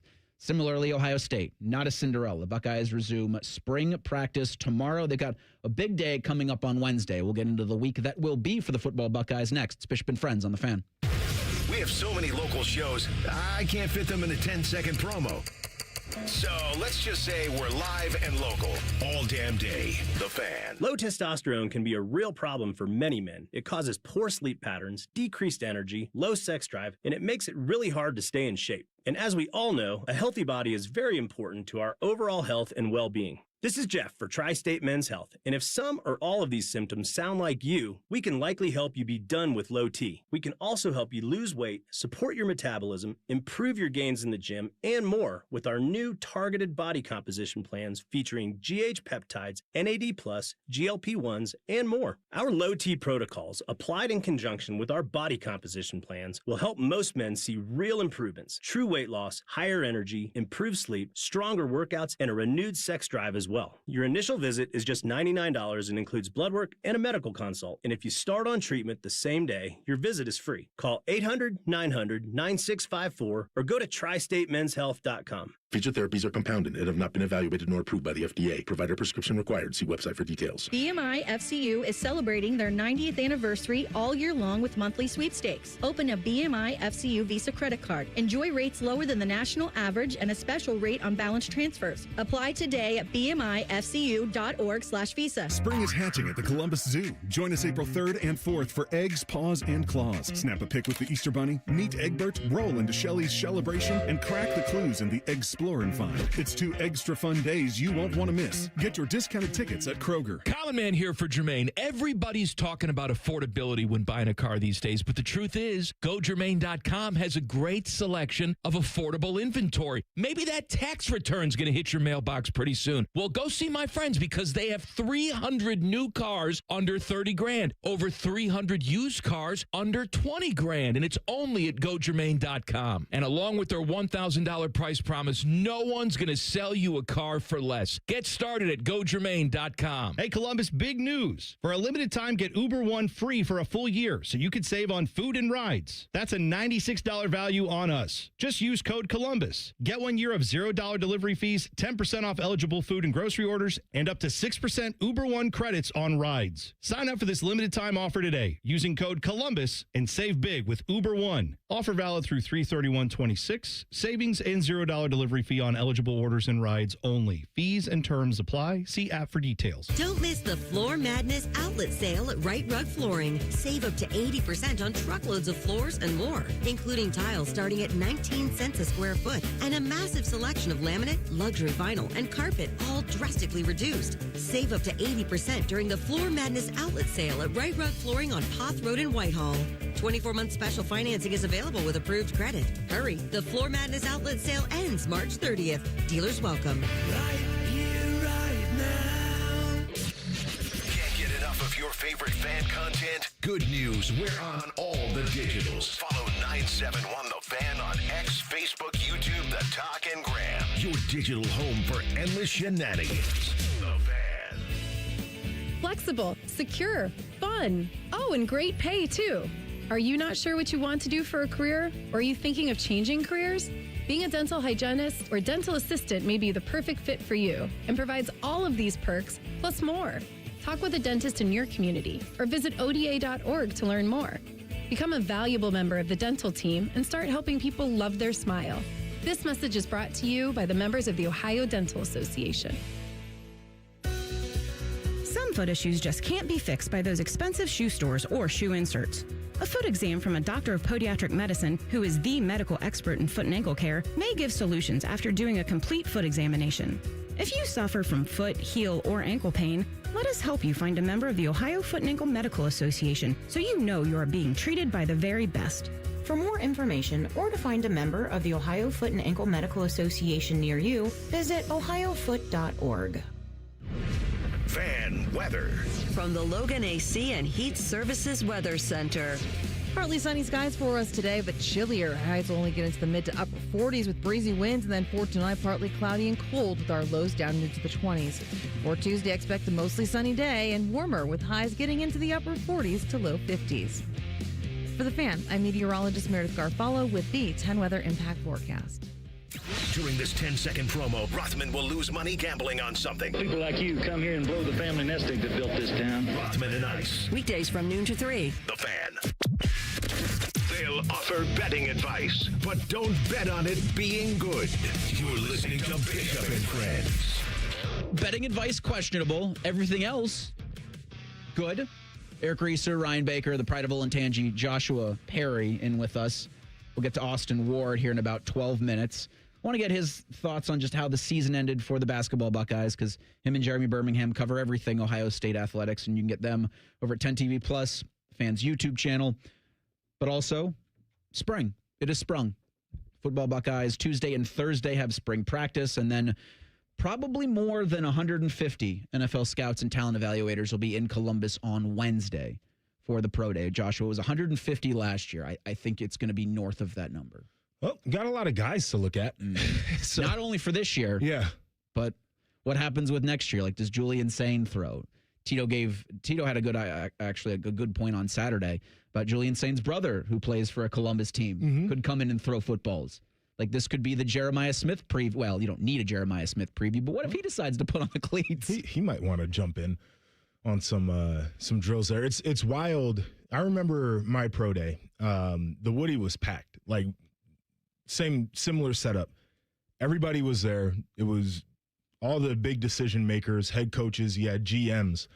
And I still think it's more ridiculous now. Yeah. Because that was a year where it was Joey Bosa, Ezekiel Elliott, Eli Apple, Taylor Decker, and Darren Lee to win the first round. So you had 5 first-rounders that year. So everybody wanted – but it just feels like that quality is maybe not as many in this draft. Probably 4 first-rounders. But the amount of guys that are going to be at the top of the draft is what really makes people want to come out and be like, all right, if we're really in need of X position, like, are we in a spot where we want to move up? And if we are, then we need to make sure that we do every piece of due diligence on all of these players because they're so damn good.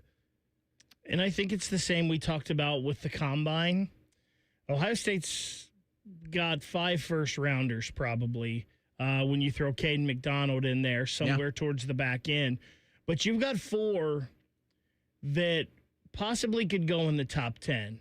Realistically might go in the top 10. I don't think it's going to be – you're going to get 4 in the top 12 for sure, I think. And the top 10 is very possible here. I think this pro day is going to be so huge for someone like a Davison Igbinosun, who has all of the traits the NFL is looking for in a corner. He's got length. He's taller. He's physical. I think a good showing from him, he could lock up maybe a second-round pick. Max Clare rounded out his game at Ohio State. Maybe didn't have the numbers we thought he would at the tight end position, but became a better blocker, learned the offense more, a pro-style offense. And could he get himself to be the second tight end taken in this draft behind Sadiq from Oregon? So I think it's huge for those 2 guys especially. And then even a guy like a Will Kazmarek, the Luke Farrells of the world, have had a long career in the NFL as tight ends. That blocking guy from Ohio State that understands things. Can Will Kazmarek, someone fall in love with him and he go 5th, 6th, 7th round, something like that? Yeah, I mean, they're looking at guys like that too as, do you have the skills to be a special teams value-added type of player? Because that's where you get on the field early. That's where you start to make a little money until they feel confident enough to put you out there on their offense. So I'm with you. Like, there are a number of guys to look at. I think the headliners are going to be one of the reasons why people drop in. But to your point, I was looking at tight ends the other day. There's a kid from Stanford, I believe is Sam Roush is his name. Physical dude, good tight end, definitely more of like the inline blocker. But like, is that what the NFL is really after right now? You know, like, I know Max Clare is a guy who fits in with the pass-catching tight ends that everybody likes to see. There's going to be a debate there on what the value is and how you want to take a guy like that. Where do you want to select him, and do you think he's got the upside to improve? And getting eyes on him one more time, I think, is going to help a lot of teams make that decision.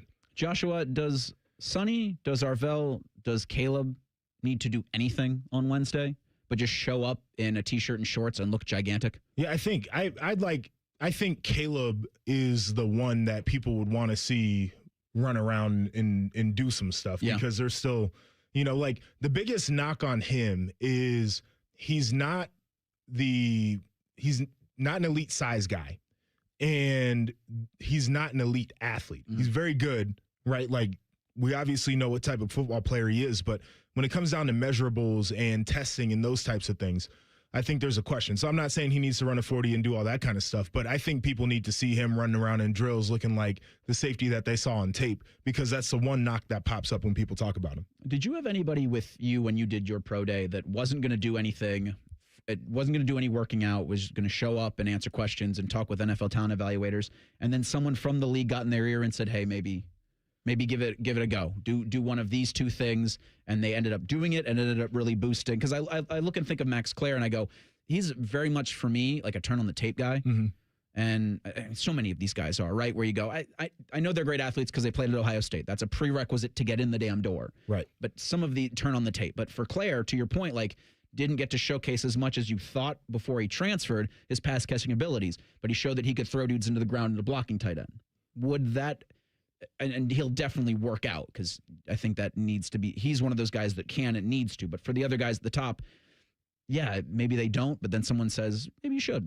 I don't know if there are any of those guys. Yeah. I think everybody kind of understands where they're slotted out right now and what they probably need to do. When I was going through the process, like, our guys were all going through drills and working out, even though some of them probably didn't need to, but it's fun to show off. And you know, being at pro day, it's the reason why people like to wait. It's so damn comfortable. Yeah. Like, you get dressed in your locker and you go out on the field that you've practiced on a million times. So familiarity. Yeah. It's just, it's a low stress day compared to having to go to Indy.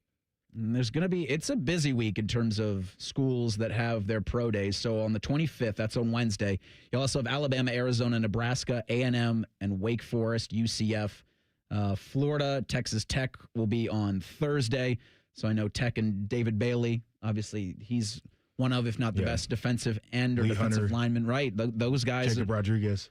For NFL teams, it's like if you're the Cincinnati Bengals, are you sure you don't want more scouts? Yeah. You might need to send, multiple guys places. all over the place. Yeah. Like today is what, the 23rd? So Iowa, LSU, Miami, big day for Carson Beck. There's probably a time as a scout where you figure out where you truly are in the pecking order, too. Where they send you? Yeah, some of the guys are flying on the private jet with the owner and the GM and the coach, and other guys are getting their Southwest ticket to get to wherever they need to go. Not to besmirch Southeastern Louisiana and Toledo, but they also have their pro days today. Well, Toledo, I think they'll have a little bit of a decent turnout. They've had some guys go in the last few years. They've got a safety this year that's projected as one of the top safeties in the draft, so I'm sure they'll have some personnel out there. Yeah, it's Emmanuel McNeil Warren. Yeah. Right now he's projected to go 25th to the Chicago Bears. I'm looking at Tankathon. Yeah, 6'3", 6'3.5". Yep.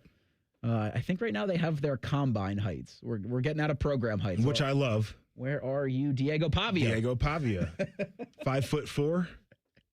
No. There's nothing wrong with being 5.5 feet tall in regular life. You want to be in the NFL. That's going to be a little difficult. I'm interested to see, because we don't have a schedule for Ohio State yet for this week in terms of when things are going to start. We practice 8:30 Tuesday and Thursday, but I've been really interested to see with Julian Sain how they've been treating him a little bit, right? Yeah. And how that kind of evolution continues, because he's quarterback one. He's QB1 unquestionable.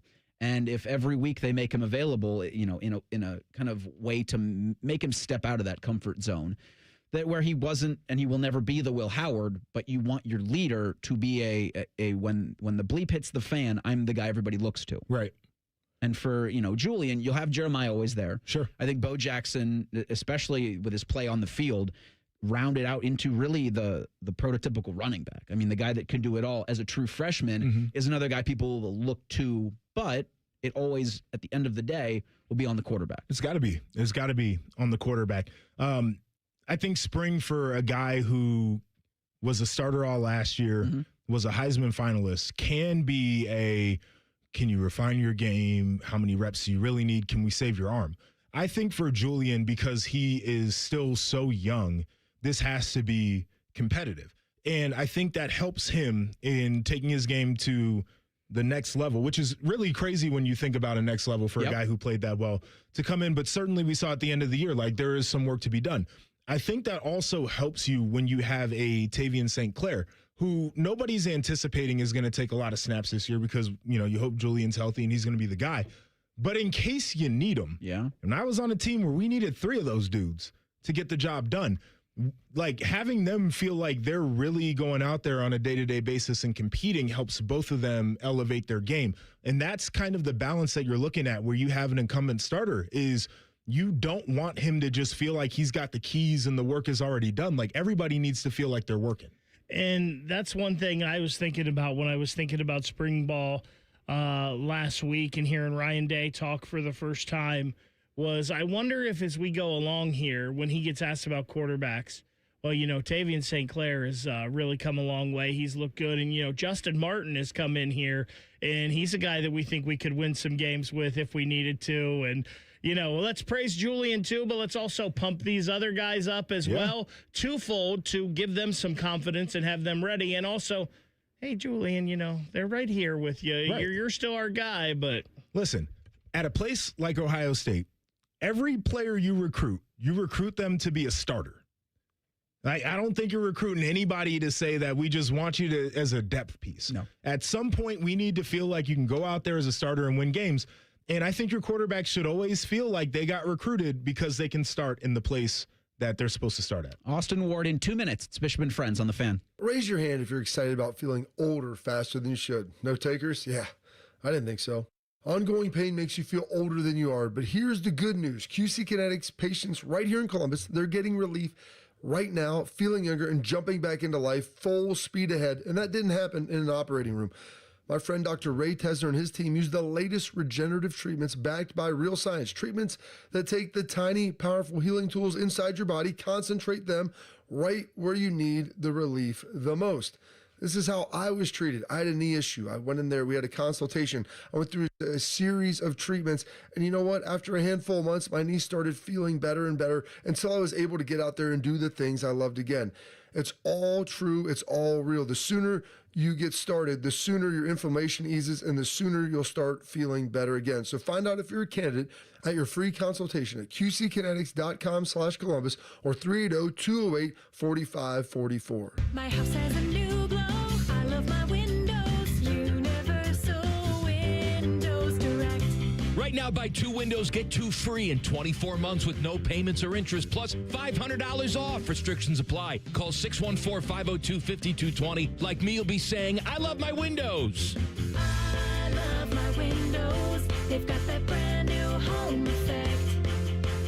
Universal Windows Direct. What's bigger than a three-pointer in a clutch play? Saving thousands on a new Lindsay Honda now. Slam dunk a deal with 0% financing for 72 months on 2025 Honda Pilot and Ridgeline. If you're serious about saving big, now's the time. Want better MPG? Drive a new 2026 Civic Sport, just $199 a month. March is on during the Honda Spring Event. Time to score big. Honda makes the cars. Lindsay makes the difference. Visit lindsayhonda.com for details. The Fan Guest Hotline is sponsored by Weston Air Heating and Cooling and Bryant, doing whatever it takes to keep you and your home comfortable. The Fan. He knows everything about the Buckeyes. He's been offered tens of dollars by a certain team to spill his secrets. He's told that certain team to go to hell. Damn you all to hell! He's Austin Ward. Sponsored by High Bank Distillery Co. Kids eat half off every Monday. Find a location and menu at highbankco.com. Dine, drink, distill at High Bank Distillery. And find The Beat with Austin and Berm on 10 TV Plus, on YouTube, wherever it is you do your podcasting. That's where Austin and Jeremy Birmingham are, especially at Letterman Row. Austin, real quick, I saw from your colleague Berm over the weekend, Ohio State basketball looking to find a general manager this offseason. That's one of, if not the, I think, biggest priority for Jake Diebler and company. If you were to say from a roster standpoint, either retention or a player in the portal, what would you say is their biggest need as we go into the offseason now for Jake Diebler and company?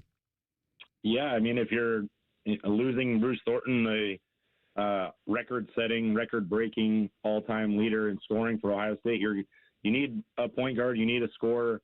You're going to have to win with your backcourt in March, as we've already seen multi-times over this offseason, or this March, I should say, and in every season before that. So that's got to be the top priority. Those guys are not going to be cheap. Bruce Thornton wasn't either. So it's a complicated matter that I think is not something that we could just sit here and hash out as one problem or one solution over another. Ohio State probably needs to, upgrade the resources for Jake Diebler.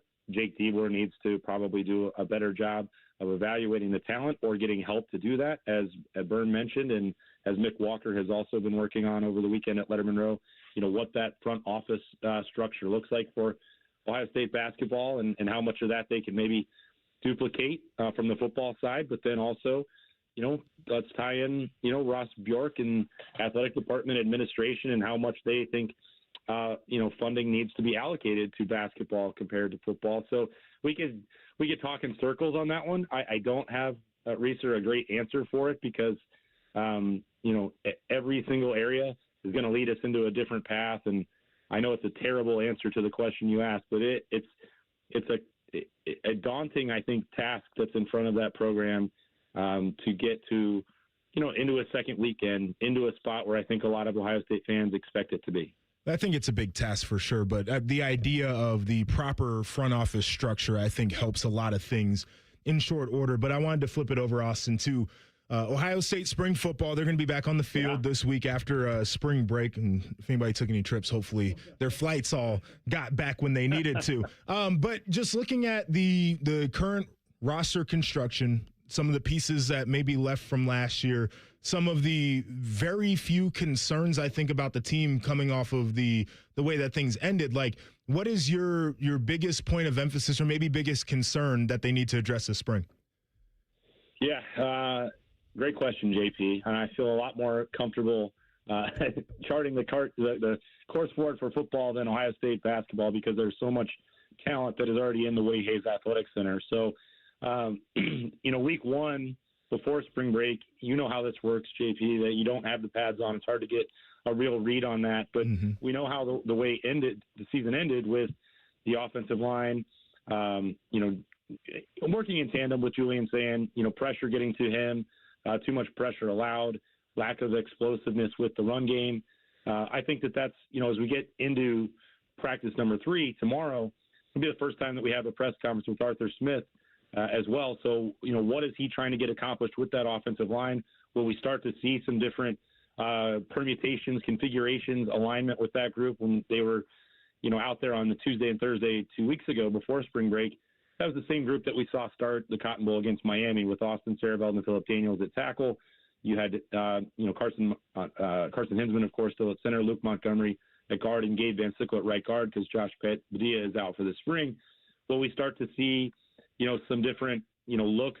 Could Ian Moore or Carter Lowe get involved at tackle? What do these reps look like against the defensive line once the full pads are on and the competition ramps up? And by the way, the same thing I think is true for the defensive line. If we're talking about, biggest concerns and then losing Caden Curry and Caden McDonald, also Taiwan Malone there at defensive tackle, that's a huge challenge for that group to reload. And, maybe, Matt Patricia will speak on Thursday. We're going to talk to James Smith, the Alabama transfer, on Thursday, which I think is pretty interesting as well. But I think for me, it's not necessarily concern, JP. The way that I would viewed this spring is like it's more of a curiosity than a concern because I think the talent is there, and I think that they'll get there, but I'm not really sure exactly what it'll look like by the time we get to the end of April. Austin, you talked about the offensive line there, and a lot of fans were concerned with the offensive line and the performance the last 2 games of last year. You've got most of that offensive line returning. How do you think that offensive line can grow this offseason with another year under Tyler Bowen and Arthur Smith coming in to help that process?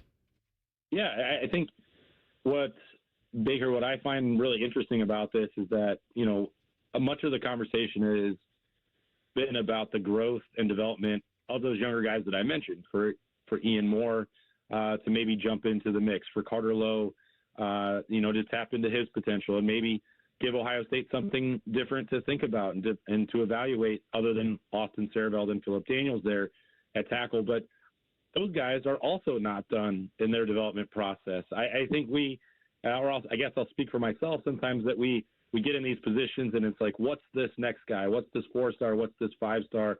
What's the leap going to be from year 1 to year 2 or year 2 to year 3? We're still dealing with 19, 20, 21-year-old, even 22-year-old guys that they are not finished products. They are not NFL veterans. They are still learning in their positions. They are still going through mat drills and winter workouts like it is their first year. And, do they have as much, runway in front of them as some of the younger guys? Maybe not. But, Austin Sarabeld is also going to be building on a full year of starts at left tackle. And to think that he wouldn't continue to get better, I think is a little bit of a disservice to him. So, having 4 established veterans, whether they finish the year on the note that they wanted to or not, is a huge deal because I don't think that they're just going to be sitting in place. In fact, I know for sure that all of them have a high level of motivation to make sure what happened against Indiana and Miami doesn't happen again. So they didn't just bypass winter workouts. They didn't sit on the side during mat drills, and they're not going to be coasting throughout this spring football. Will there be days where Austin Sarabeld or Phillip Daniels may not need every single rep available to them, and that gives meaningful opportunities for Ian Moore or Carter Lowe, or by the time we get to training camp when Josh Padilla is back, for them to show what they can do and change what this lineup actually looks like? Yeah, that'll happen, but I don't know that there's a huge need for them to drastically change the lineup, even if the year, as I said, didn't end the way they wanted to. I think that, the chance for them to all get better and build on the in-game reps, and the good ones and the bad ones, because there were a lot of positive reps that happened in the 12 games before the postseason, including the one in Ann Arbor right before the Big Ten championship game. All that stuff, I think, is significant for getting this offensive line where it wants to go. Austin Ward's everywhere. The Beat with Austin and Berm, Letterman Row, the Roosters Live Show, the Buckeye Show. Austin, busy week for the football Buckeyes. Busy week for you. Ohio State's got Pro Day on Wednesday at the Woody Hayes Athletic Center. What do you expect from the more than 150 NFL talent evaluators and for the Buckeyes working out there? Yeah, it's strange how these Pro Days, Reeser, have become like showcases for the actual, future of Ohio State. I think about like C.J. Stroud throwing the year before he was going to be draft eligible, and I'm wondering, I haven't got it officially confirmed that Julian Sayin would be throwing for Carnell Tate, for example, or if Jeremiah Smith would be getting any reps on Wednesday, because they have been afforded these opportunities to pad out the workouts with players who are not currently draft eligible. So I don't mean to skip the juniors that are in the draft class or the seniors that have graduated, but it does to me become like, and I think this feeling is shared by the scouts and general managers and coaches that are there. They want a little bit of a preview for what next year's draft class is going to look like for Ohio State, because they know year after year there are such high level, high caliber athletes coming out of the Woody that, by and large, like Sonny Styles and Caleb Downs and Arvell Reese at this point are pretty much known commodities for those guys. I don't know what more they could possibly prove on Wednesday, but it might be one of their first opportunities to see, a workout for Julian Sayin, and something or a chance to chat with him on the side, which might be more valuable for them because they already now have a year's worth of film for him. But who all works out that is not in this draft class, Reeser, is actually, I think, one of the parts that I've looked forward to the most out of these recent Pro Days. Are you on the Buckeye Show this week? I am tonight, so I'm hoping to get my voice back in time for 6 p.m. All right, listen tonight at 6. Austin will have his voice back. You sounded great with us. I agree. As you do every Monday. Austin, we appreciate the time today, bud. Enjoy the week. All right, fighting the good fight. Thanks, guys. See ya. He comes to us courtesy of the Bryant Heating and Cooling Systems Fan Guest Hotline. We'll do Thing or Not a Thing next. It's Bishop and Friends on The Fan. We're the highest rated sports radio station in America.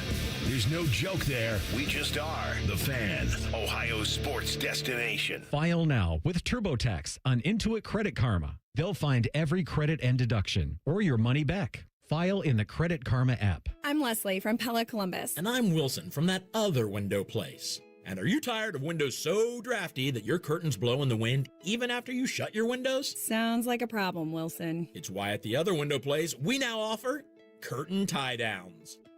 Wouldn't just great non-drafty windows be the answer? And tank the entire curtain tie-down market? Get the windows that homeowners rated the leading window brand in Columbus at PellaColumbus.com. Common Man here for Jermaine. Everybody's talking about affordability when buying a car these days, but the truth is, GoJermaine.com has a great selection of affordable inventory. Maybe that tax return's going to hit your mailbox pretty soon. Well, go see my friends because they have 300 new cars under 30 grand, over 300 used cars under 20 grand, and it's only at GoJermaine.com. And along with their $1,000 price promise, no one's going to sell you a car for less. Get started at GoJermaine.com.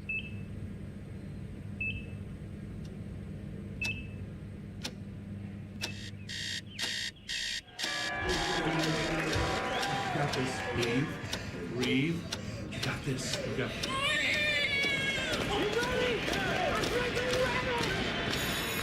In the moments that truly matter, what do?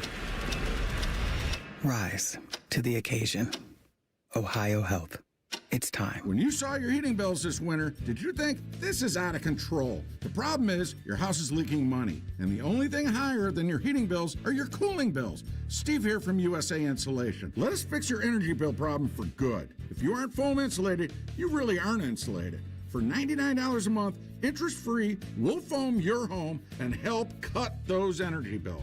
529-2440 or USAinsulation.net. USA Insulation. Hi, I'm Dr. John Runyon from Runyon Dental Group. Are you missing teeth or do you have uncomfortable dentures? Dental implants can not only transform your smile, they can restore your confidence and allow you to eat those foods you love that you've been missing. When I was in my early 30s, I was in a similar situation needing complex dental work and dental implants. I understand all the emotions that you're feeling because I've been the patient and I know that we can help you. Schedule a free consultation today at runyondentalgroup.com. That's runyondentalgroup.com. I'm John Morgan of Morgan & Morgan. If you've been injured in a car accident, call America's largest injury law firm. For over 35 years, my mission has been to deliver more for our clients, to deliver more for you. If you or anyone in your family has been injured in a car accident, call us now, as the time to file a claim may be limited. Last year, more clients hired Morgan & Morgan than ever before, protecting America, fighting for you. Morgan & Morgan. Injured? Dial pound law. Morgan & Morgan, Ohio office located at 600 Vine Street, Cincinnati. Prior results do not guarantee a similar outcome. One more play-by-play. It's on the Fan 2. March Madness, Reds baseball, Ohio State athletics, and much more. Find the Fan 2 on the Fan's HD2 channel and 1460 on the AM dial. This is Gordon Miller from Miller Lending, the original home of the no closing cost mortgage. With interest rates at their lowest level in 4 years, what's stopping you from taking advantage? Maybe it's the thousands of dollars in closing cost? Well, what if I told you that those costs aren't required and that you decide whether to sacrifice $15,000 to $20,000 of equity at closing or zero? At Miller Lending, we're all about zero and have been offering no-cost loans since 1987. With no title closing or origination fees, imagine having the freedom to refinance any time a lower rate becomes available or a need arises. Even 0.5% lower in rate results in savings of over $100,000 over the life of your loan. So why wait? No-cost loans are real and here to stay. Simply call Miller Lending and see why thousands of satisfied clients have made that choice to say goodbye to closing costs forever. 877-9-NO-COST. That's 877-9-NO-COST. Or simply apply online at nocostmortgage.com. Miller Lending is an equal housing lender and MLS number 250-2146. Bishop and Friends is sponsored by Diamond Seller, your true jeweler for almost 80 years. The Fan, Ohio's sports destination. Find us on YouTube. Search WBNS Radio and you can see what Bo looks like. But only if you subscribe. This is Bishop and Friends. You can't see what Bo looks like today because he's on spring break. But he'll be back next week. You were asking Austin about, or you were mentioning the flight situation all over the country with Austin. I can't help but think for the Bishop family in terms of flying from Ohio to Florida, what that must have been like, all things considered. Spring break. I don't know if it's the other half of the country's doing spring break this week. Like, I don't know the schedules anymore because it used to be for Arlington, we were lined right up with Ohio State. Yeah. So it felt like Central Ohio was just off for a week. Right. All the students. Right. Was it the same at Olentangy? Were you guys on the same track that Ohio State was? It's a great question. Mashed potatoes for a brain up here.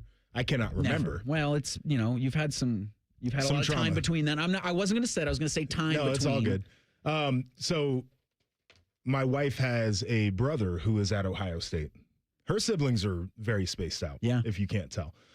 So he was trying to get back yesterday because my son's second birthday party was yesterday. And he was a part of the whole crew of people who could not make it back. The TSA lines are insane right now. Yeah. And then you have air traffic control issues on top of that.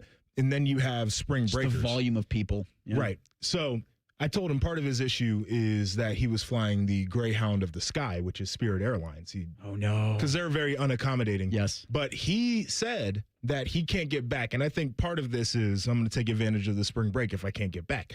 But he's like, yeah, I won't be back until Tuesday night. So they have some real trouble going on down there. Because logistically, thinking of all of the NFL scouts and talent evaluators in for pro day, and even just going around the country, like what that's going to look like. So thoughts with everybody, prayers if you send them to those traveling the airs this week. Thing or not a thing? Sponsored by Billiards Plus. Find your next grill and everything you need for the master griller. Billiards Plus on Dublin Center Drive in Dublin. Traveling the airs. I like that. I appreciated it for what it was worth. Fair to say Rick Pitino's been on the right and wrong side of buzzer beaters over his career. St. John on the right side yesterday in a buzzer-beating win over Kansas. Here's Patino after Dylan Darling's buzzer beater moved the Red Storm into the Sweet 16. I'm not big into watching like Yellowstone and shows like that on the iPad, but everybody's convincing me to watch this Paradise. And I was so sick of commercials with Christian Laettner hitting that shot over and over and over. So, okay, I'll watch Paradise. In the first episode of Paradise, the President of the United States has a thing called, no, he didn't say Laettner, he said Wildcat or something to do with Laettner's shot. And I said, that's cruel. Why would my staff and friends tell me to watch Paradise? And throughout the whole episode, it's that. But I've been on winning at the buzzer and losing at the buzzer. And tonight, I just can't imagine a player today, in today's world, with all the scrutiny, wanting the ball when he's shooting terrible. I got on him because he was digging and left the three-point shooter alone. And we weren't supposed to dig. We were supposed to stay on him at home. But for him to want the ball in that scenario just speaks volumes of what he's all about, confidence and going on the next play. So you win some, you lose some, and I'm hoping we can get Duke at the buzzer next to make up for that Christian Laettner shot. Patino was the coach of Kentucky in 1992 with that Laettner shot. Yeah, the Red Storm have the Devils at 7-10 in their regional semifinal coming up, I want to say, on Thursday. Thing or not a thing? So the idea of a player not wanting the ball is a thing because it's really for two reasons. Number one, I think if you're a primetime player, like you're always going to want the ball regardless of how the rest of the game is gone. Number two, I think there's a lot of truth to this idea of how everything is microanalyzed on social media. And I was in here last week on Rothman Ice, and I was talking to Rothman about it. But like we sat there and we dissected everything bad about that last play for Ohio State basketball when they fell to TCU. And I came to the conclusion that unless the ball went in, unless it was a successful play, everybody would have been pissing and moaning about it. So, that's a lot of pressure. Yeah. And everybody analyzes everything to a T nowadays. So I think he's onto something with that. You see so many times when things aren't going a player's way, especially offensively, maybe they will kind of fade into the background and not want the ball and not want to be the guy. That's pretty awesome for him to say, Coach, no, let's run this play. I'll take the ball and I'll win the game and then do it. You got to love it for him. And I just think of that kid wanting the ball. And so many times last night, it seemed like Darren Peterson, who's supposedly the best player in the country, looked like he didn't want the ball. He definitely didn't seem interested in defense. We'll talk about it. At all. So you get two opposite ends of the spectrum there in one game, and good for that young man for hitting the shot and his team moving on. First time St. John's in the Sweet 16 since Ohio State did. 99. I mean, didn't beat them because that run to the Final Four didn't happen, but. Right, I don't remember that, right? Yeah. I remember that not being something to remember. It's Friday for the regional semifinal between Duke and St. John's. It's on CBS, so they know it's 7:10 Friday. The eyes of the country are on the Red Storm and the Blue Devils. The United Football League begins the 2026 season Friday with the Birmingham Stallions playing the Louisville Kings. The Columbus Aviators, big Aviator show here, Joshua Perry. Of course. Are going to take off on Sunday in Orlando against the Storm at 8 o'clock in a game you can see on ESPN. DJ Khaled is going to be the halftime entertainment for that game between the Storm and the Aviators when Columbus returns, or when Columbus has their home opener on Friday, April 3rd. Gavin DeGraw is going to be the halftime act. Thing or not a thing? The halftime shows for me can't really talk me into those. Either one of those acts doesn't really move the needle. However, what about Ludacris? So he's the home opener for the Houston Gamblers on April 5th. I feel like the last time we saw Ludacris was like an 8 a.m. concert during the fall. I can't remember what football game that was. Anyway, that's not going to be the draw for me. The draw is the fact that I'm a sicko, and I will watch spring football like I'm watching any other kind of football. So I'm very excited about the Aviators. I'm very excited about their home opener in April, which I'm going to try to get out to. So you don't have to entice me with all these extra little frills. Like, just give me the ball and I'm good. So this is a thing for me, and it's a thing in not a good way, because I feel like this is a bad business model. And I understand Mike Rapoli has come in, and he has bought this league, and he has a lot of money. But one thing I do know, that people with a lot of money, they don't want to lose money. And and I understand you're trying to get eyeballs on your product, but your product's on ESPN and Fox. I think people are going to find it.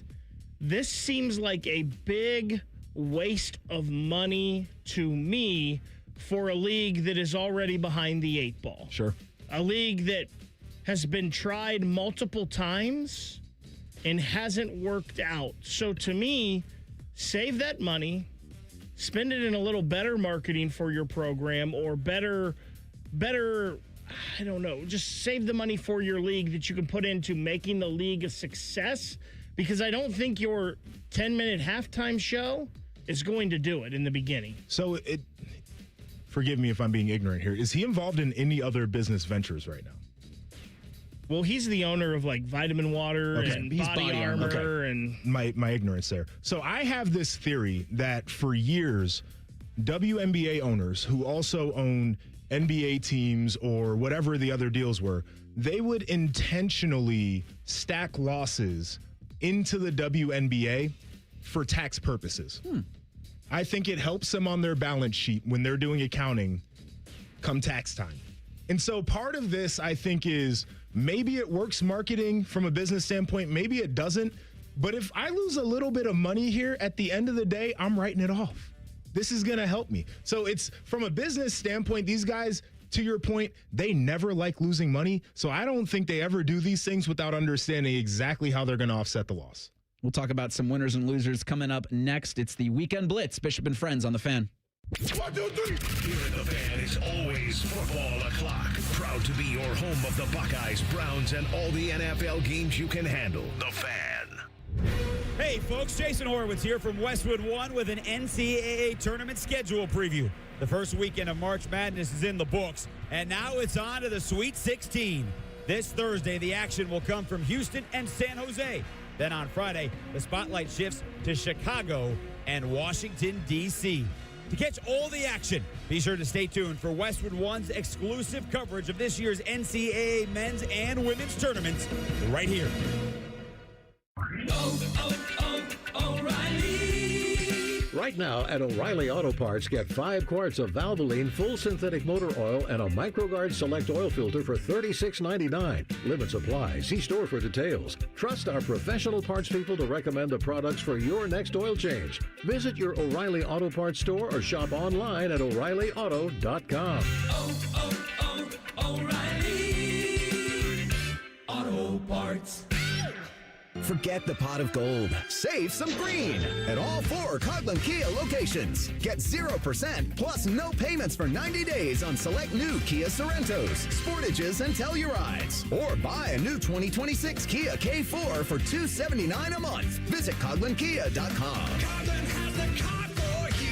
0% APR available for 48 months on select in-stock units. 90-day deferred payments. 5 for $279 per month for 84 months at 5.99% APR with approved credit through Kia Finance. See dealer for details. Ends 3/31/26. The new Omaha Steak Store is now open at 1033 Polaris Parkway at Polaris Commons. Stop in today and save 50% store-wide on legendary steaks, burgers, and more. Plus, get doorbuster deals starting at just $19.99. Discover the Omaha Steaks difference today at the new store at Polaris Commons in Columbus. Hey, what's up? It's T-Bone. You know, spring cleaning is a thing that happens in the spring. Go figure, it's in the name. But as you're getting rid of some stuff in your house that you no longer need, doesn't work right, or you never should have had in the first place, why don't you add your windows to that list? Yeah, your windows may have bad insulation. That's why they let in the cold air in the winter and the warm air in the summer. Makes your home less energy efficient. It's costing you money every single month. With Window Nation, you get high-quality, energy-efficient products at a great price. All of Window Nation's products are backed by a lifetime warranty, and right now is a great time to upgrade. The more you buy, the more you save in March. Up to 50% off all window styles from Window Nation. Plus, there's great financing options, including $0 down, 0% interest for 60 months, and payments as little as $199 a month. The first step is getting a consultation with Window Nation so they can find the problem areas in your house. I'm going to guess they're near the windows. So schedule that consultation for free today at windownation.com. Once again, that's windownation.com.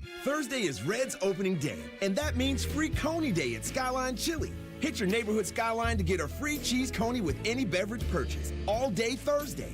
One free coney per person per visit at participating Skyline locations.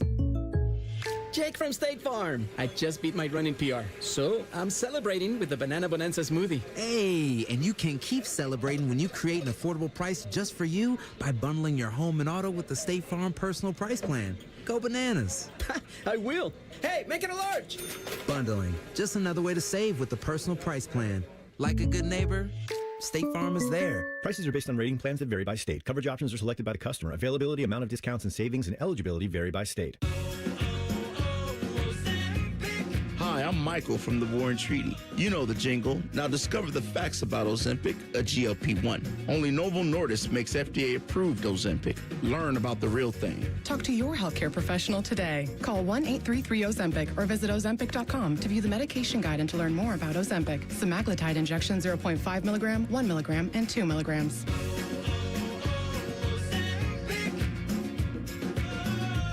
James Laurinaitis here for my guys at Green & Sons, the premier Kubota dealership in Central Ohio. Green & Sons has all the Kubotas you need to tackle your land and come out a winner. They have zero-turn, skid steers, tractors from 18 to 171 horsepower, and also utility vehicles. My favorite is my RTV Sidekick. The best thing about Green & Sons is they've been family-owned and operated since 1970, and you will love dealing with the Green family and their winning team. Do what I did and check out Green & Sons located in Mount Sterling and Marysville or online at greenandsons.com for all your Kubota needs. I'm Ultima Morgan of Morgan & Morgan. Every time one of my children started driving, it was terrifying. I am quite aware of the dangers being on the road. Thousands of accidents happen across the country. We see it every day. These families' lives will be changed in an instant. We fight for these families as if they were our own. We've become America's largest injury law firm by winning cases just like these. If you've been injured in a car accident, call us. Injured? Dial pound law. Morgan & Morgan, Ohio office located at 600 Vine Street, Cincinnati. Prior results do not guarantee a similar outcome. Broadcasting live from the McDaniel GM Superstore Studios. Driving excellence since 1916. Chevrolet. Together, let's drive. WBNS HD1 Columbus. Good morning. I'm Eric Reeser. The round of 32 continues in the NCAA women's tournament. Ohio State hosts Notre Dame at 4 o'clock. Hear that game over on the Fan, too. That's 1460 on the AM dial with coverage at 3:45. Winner advances to the Sweet 16 against Illinois or Vanderbilt. Hear more from Ohio State hoops today at noon on a season wrap-up edition of the Jake Diebler Radio Show. On the ice last night in New York, the Blue Jackets were shut out by the Islanders 1-0. Despite the loss, CBJ remain in the 3 spot in the Metro with 12 games left to go in the season. Columbus will play in Philadelphia tomorrow night against the Flyers. In NFL news, the Seahawks have made Jackson Smith-Njigba the highest paid wideout in NFL history. The NFL's Offensive Player of the Year has reportedly agreed to a 4-year extension with Seattle for $168.8 million. This update sponsored by BMI Federal Credit Union, voted best local credit union for the last 8 years by CBUS Top Picks. Visit bmifcu.org to learn more. Breaking sports news when it happens on the Fan, Ohio's sports destination. Connect with the show on X at 971BFS. Jump in our YouTube chat or just send a raven. You're listening to Bishop and Friends. Yeah, it's taken me about 2 hours. I finally got the verbiage right on the Jake Diebler Radio Show, the season wrap-up edition. That'll come your way today at noon right here on the Fan. Eric Reeser, Joshua Perry, Ryan Baker for the last hour of the program. We'll blitz the weekend here coming up in a couple minutes. I've learned today, Joshua, what the relative athletic score is. Okay. I'm excited at 11:17 to have you, a much smarter human being, explain what that is to me and how it affects what the Browns will probably do at 6. All right, there's a lot to get into with that, but I'm very excited to talk about it all. We are 1 month out from the NFL draft in Pittsburgh. The Browns pick at 6 and 24. If You're hoping Caleb Downs falls to you at 10 for the Cincinnati Bengals. That would be the probable steal, I think, of the draft. Yeah. It's weird because I think there are draft people who are starting to do well, Caleb Downs isn't the biggest safety I've ever seen. He's not the greatest athlete in the world thing. And so I don't know if that drops him out of the top 10 at all. I think if he's there when Cincinnati picks, that should be a pick.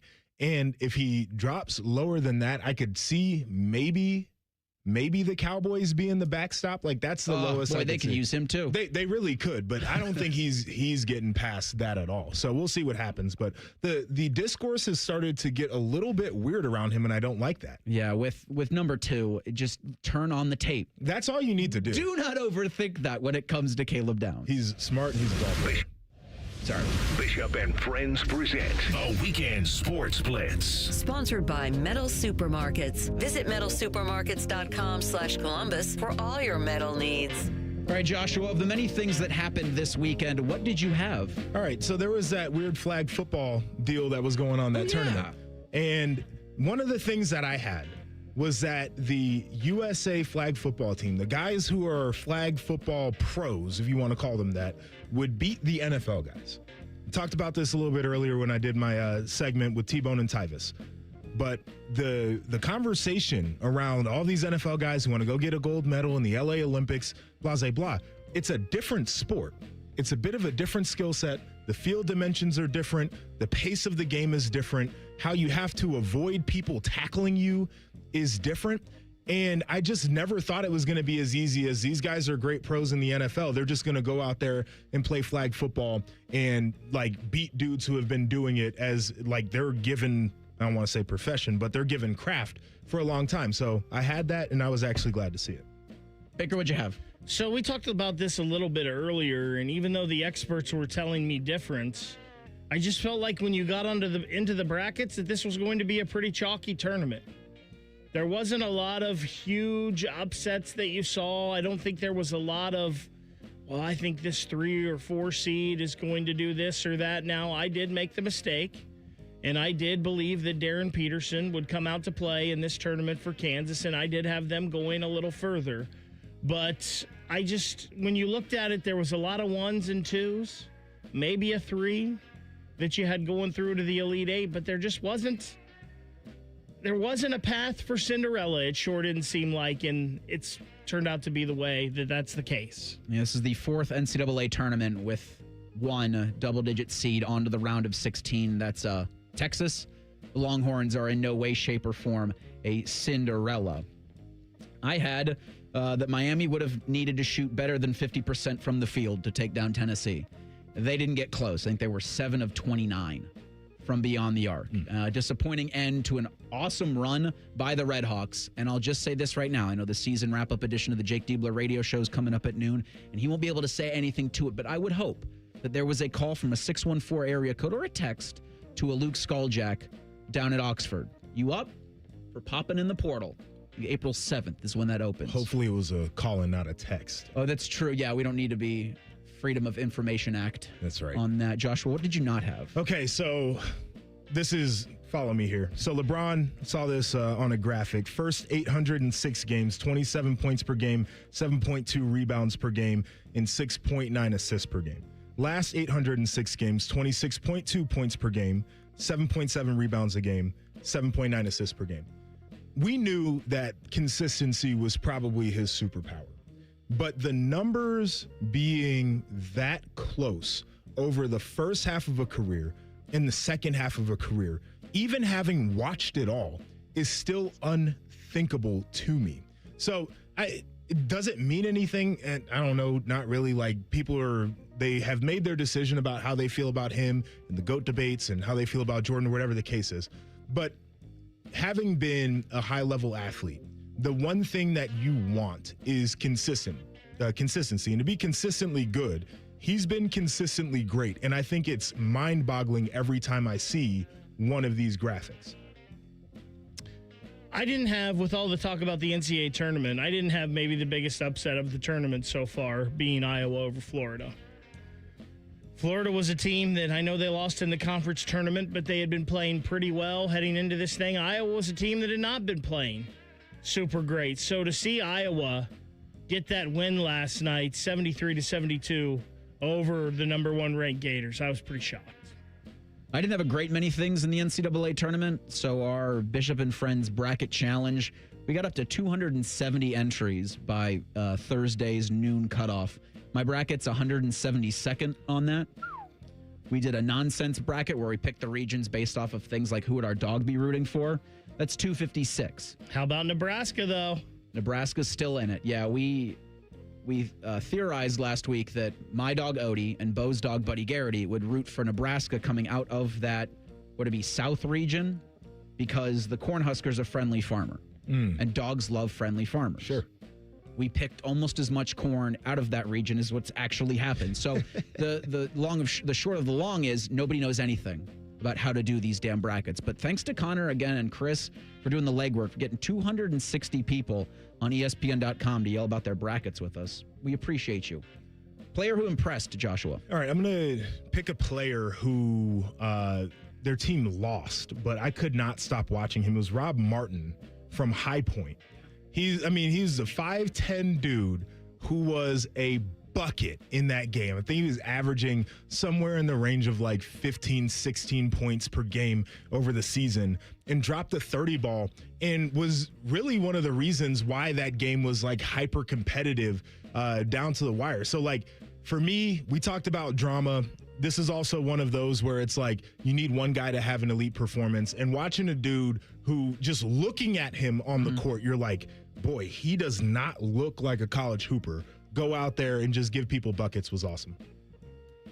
Player that impressed for me was last night, Ilya Sorokin, the goaltender for the New York Islanders, and he's one of the best in the league. He's very good, and could the Jackets have tested him a little more early on in the game? Sure, they could have, but they put a flurry on him in that third period, and he stonewalled him. He didn't let one through, and it was pretty impressive. The sense of urgency the Jackets played with in the third period gave, among other things they've done in the last couple of days, great confidence despite that shutout yesterday. Since I was going to have Sorokin as well, Darius Acuff Jr. is a bucket when he wants it. Oh, yeah.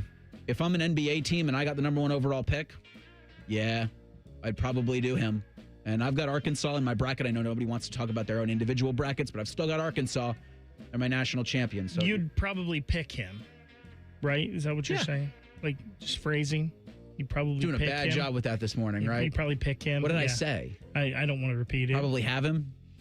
Might have been a different word. Rhymes with so. Starts with a D. Player who disappointed, Joshua. All right, so Bake alluded to this. I'm going to go with it. The Darren Peterson thing for me. It felt like if there was a time where we would see the best of him, it would be March Madness. And we just didn't get that. And by the way, I talk about how we break down all the plays in depth on Twitter. The final play of the game, he vacates the paint to chase a shooter while the ball is just driving down the lane. And it's like, okay, so we never really saw the best of you, and also your situational awareness defensively is ass. So that was the player who disappointed the most for me. Yeah, and I didn't watch all of that game, but I'm pretty sure I didn't see one of his 21 points unless it came from the free throw line. And every time Kansas had a defensive breakdown, he was involved, whether it was him switching or him one-on-one getting beat. It was pretty brutal. I had him written down, but I'll switch gears here. I will go to everybody on the Miami basketball team not named Peter Suter, because Peter Suter showed up against Tennessee. He 27 points. The rest of them, and Tennessee was a bad matchup for them. They were long. They were super athletic. What a fun ride it was for the Miami basketball team. I hated to see it come to an end like that with all of them but Suter having a down game. Yeah, I'm going to go with just I was disappointed that Miami's season had to go like that at the end. I was also disappointed that the career for Kareem Abdul-Jabbar, Robbie Avila, had to end the way it did against Michigan. I'd said at the beginning of the tournament, it felt like the Wolverines, they weren't going to waltz to the Final Four, but they're going to briskly skip. And they got Alabama without their second leading scorer, and then Tennessee and Iowa State. I like both of those matchups for the Wolverines, as much as I hate to say it. Bud Kilmer, honorary coach of the week, Joshua. I'm going to go with Ben McCollum, the Iowa coach, and I think he is an example of where a lot of athletic departments go wrong, because they don't hire a guy like him who comes from a lower level with 4 Division II championships. They're like, who's the hot coach? Who's the big name?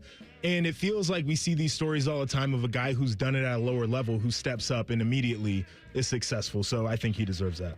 So this may not be a coach, but my Saturday evenings as a young man growing up, because I delivered the Columbus Dispatch, would involve me sitting on my parents' living room floor and getting the Sunday morning paper ready for the next morning while watching American Gladiators and Walker, Texas Ranger.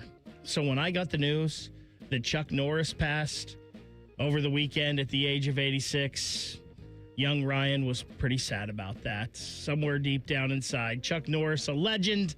I can't believe he finally died at 86. Yeah, rest in peace to Walker, Texas Ranger. It's all relative to me, to thee. I don't know what that could mean with a 9.99 to CLE. We'll discuss that next. Bishop and Friends on the Fan.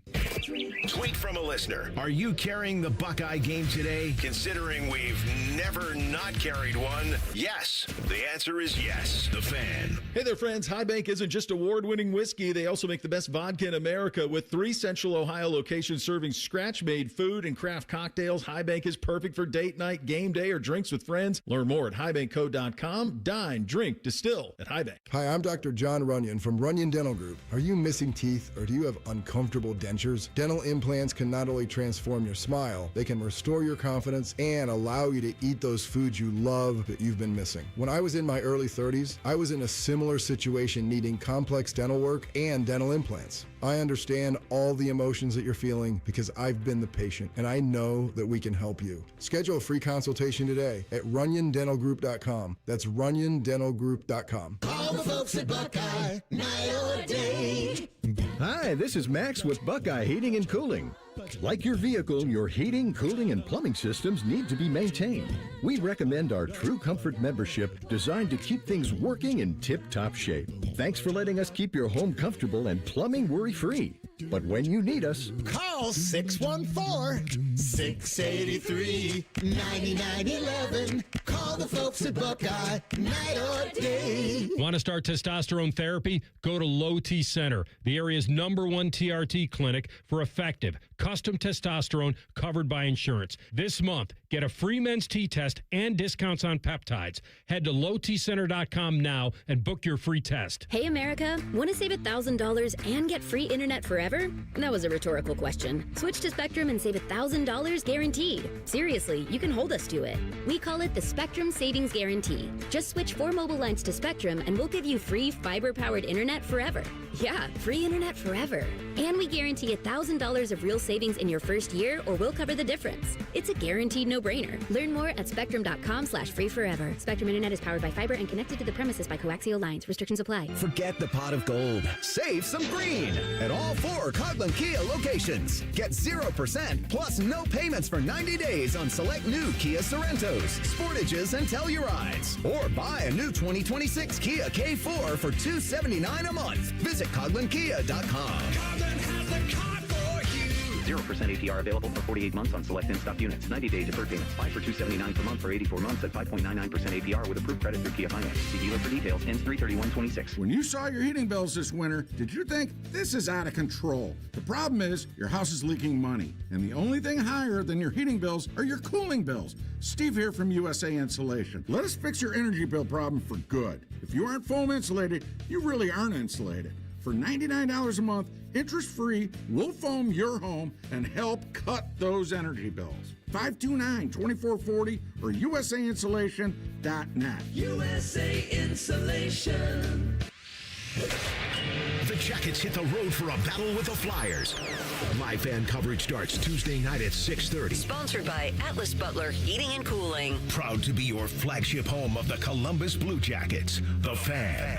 And now, Public Education Matters with Ohio Education Association President Jeff Wensing. Hunger is a real problem for too many Ohio students and their families. Sadly, a lot of educators face food insecurity in our state too. Education support professionals like bus drivers, custodians, and others often work full-time in our schools and still struggle to make ends meet. We must come together to make sure all Ohioans have what they need. Public Education Matters, brought to you by the Ohio Education Association. Hello, it's John Kozik, founder and president of TurboTrack Realty, and I buy real estate as is, fast for cash. Give us a call today for an all-cash offer at 614-470-2000, 614-470-2000. I buy vacant properties, inherited homes, divorce situations, death in the family, apartment buildings, commercial properties. I even buy my tenants won't pay me the rent houses. Give us a call today for an all-cash offer at 614-470-2000, 614-470-2000.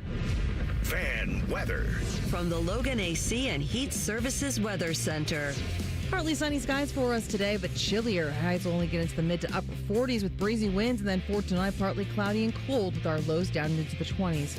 For Tuesday, expect a mostly sunny day and warmer with highs getting into the upper 40s to low 50s. For The Fan, I'm meteorologist Meredith Garfalo with the 10 Weather Impact Forecast. All the Ohio State conversation you can handle. The Buckeye Show. Weeknights at 6. Your Ohio State flagship station. The Fan.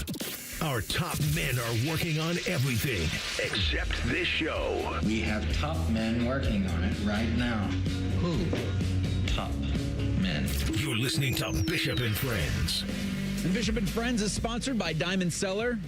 Proudly sponsored by the folks at Diamond Cellar, your true jeweler for almost 80 years. Eric Reeser, Ryan Baker, Joshua Perry, the pride of Olentangy with you until noon today. JP's, we are fortunate enough to have you in with us all week.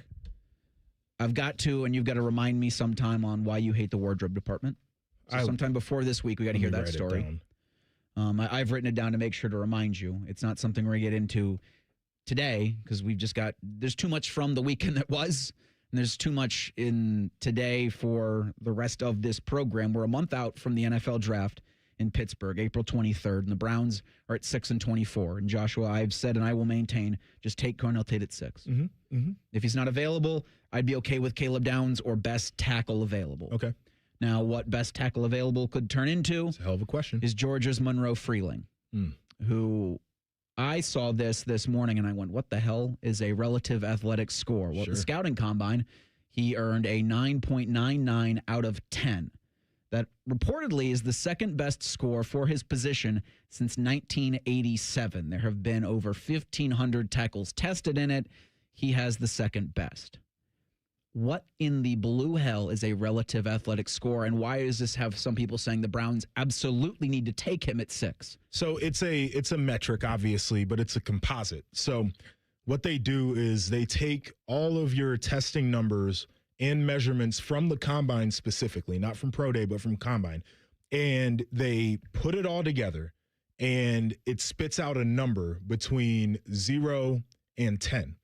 And the number roughly would correlate to a percentile, right? So you could say that he's, 99.9 percentile in the way that he measured and tested at the combine.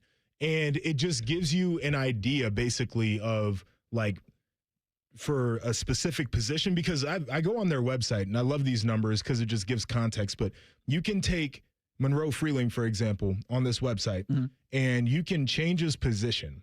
And it would give you a different relative athletic score if he played a different position based on his measurables and based on his testing numbers. But it basically gives you for his position, how athletic is this guy, size, everything put into the equation. All right, I'm on. It's RAS football, relative athletic score. And I'm an idiot, so when I see just all of these numbers, my eyes start to gloss over. But I'll try to do this because it would make terrible radio to go see him as a quarterback. Well, I think I think that would actually be kind of fun. I mean, for what the Browns are doing right now, it wouldn't surprise me if they traded out of 6. If somebody wanted to come up and grab Freeling or grab best player available there, the Browns love draft capital. Sure, it's their, I think, favorite thing. I will say this, is Freeling scares me a little bit, and I probably need to watch more tape to really decide where I fall. Sure. But he was one of those guys where as soon as the season ended, there wasn't really anybody talking about him. Like, he wasn't at the top of anybody's mock drafts. You look at big boards, like, kind of had to go down a little bit. And then he tests, and clearly athletic freak. People like the numbers here. Yeah. And now all of a sudden, he's the best tackle in the class. And I think part of it is people were wowed by his actual movement skill and ability. But then you look at his measurables, where he measures in at 6'6.5", and he's got almost 35-inch arms. And you're looking at the rest of the tackles in this class, and you're like, that guy is a right tackle, like Francis Maui-Noa, who maybe even could be a guard, the tackle from Miami who played right tackle his whole career. You look at some of the other guys, the Utah guys, you're like, those guys are probably right tackles. Other guys might need to slide into guard. And so I think all of his hype is he's big, he's athletic, and he also projects measurement-wise as the only, top first-round draftable tackle. And I don't like that as a reason for him to be the top tackle. Yeah. So you're right, JP. In Freeling, even some people had the Browns if they were taking him at 24. You can talk me into that as a fan. At the combine, before the combine. Then the combine, he did decent, and he was probably the best measurable offensive tackle there. But the other thing that happened was the Browns traded for Titus Howard. And what is Titus Howard? Titus Howard is a right tackle. Mm-hmm. So it was like, well, all these other guys are right tackles. Maui-Noa played right tackle. Fanu played right tackle. So, well, Freeling played left tackle, so let's put him with the Browns. To me, and I was all for the Browns trading back last year, I am not for the Browns trading back this year. And I know you've got to it seems like if you're the Browns, you've got to get offensive talent. But to me, if Carnell Tate is there, you run to the board and you pick him, and then you say, let's do our work on these offensive linemen. Who's going to be the guy at 24? Because I think, me personally, the difference in Carnell Tate and the other wide receivers in this draft is greater than the best offensive lineman in this draft compared to number 4, 5, 6, or whatever. So to me, I'm running and taking Carnell Tate if he's there. If he's not there, and I know you don't need defensive help, and I'm trying to take the Buckeye blinders off, I'm running to the podium and I'm taking Caleb Downs or Sonny Styles or, whichever of those two is there, Sure. if they are there at number 6. Now, if all those guys are gone, maybe you could talk me into trading back then and picking up a couple more picks. But as long as those guys are there, sprinting to the podium, and I'm grabbing another guy like Mason Graham, who I know I can plug into my lineup and get Pro Bowl caliber play for the next 15 years. So I'm not sure if I agree with the difference between Carnell and the other wide receivers is bigger than the difference between the top offensive linemen and the other ones. But where I will say I'm with you is I believe that the top 3 wide receivers are more of a sure bet than any of these offensive linemen for what the Browns would need, and that's the only reason why I would go receiver. I wouldn't complicate it at all. Tyson's a question to me because of the injuries. If he's healthy, the guy can ball. We know what Carnell Tate is. I don't give a damn what the 40 time was. I would want that guy on my team. And then the other dude I would throw in there is Mekhi Lemon, who I know the measurables are going to bother some people. Like he's not very big, but he catches everything that's thrown his way. He is a phenomenal route runner. He's a great playmaker. He can do the contested catch, all those things. Like, there's a group of 3 wide receivers, and then I think a gap before you get to the rest of them. By the way, some of the guys down the line I actually think are pretty good too. But for the offensive linemen, I just think there are way too many questions of, if I draft a guy in the top 10, is he going to give me that for what I need? And I don't think a guy who would probably be a better guard or a right tackle is what anybody should be thinking about doing at 6. So you're saying with the 3 wide receivers, obviously Carnell Tate, Mekhi Lemon at USC, Arizona State's Jordan Tyson, then there would be sort of a chasm with Omar Cooper, with Denzel Boston after that? Yeah, and I personally don't think the gap is huge. I like this wide receiver class a ton, but those 3 guys are the headliners to me. Yeah. And then gap in the rest of the guys. Where I'm at for the Cleveland Browns, and this was a conversation that Bengals fans were having with Penei Sewell and Jamar Chase. I do think, and I will always say, you go get the receiver. Mm-hmm. You figure out the offensive line either later in the round or later in the draft. And the Browns have certainly done a job of, fixing or trying to repurpose their offensive line through free agency. But you have 3 quarterbacks in your room that, unfortunately for Todd Monken, he had no say in getting. But those are the 3 quarterbacks, unless they can finagle something in free agency, which don't think there's time to do, really, and I don't necessarily know if they have the assets to finagle anything that's worth a damn. Sure.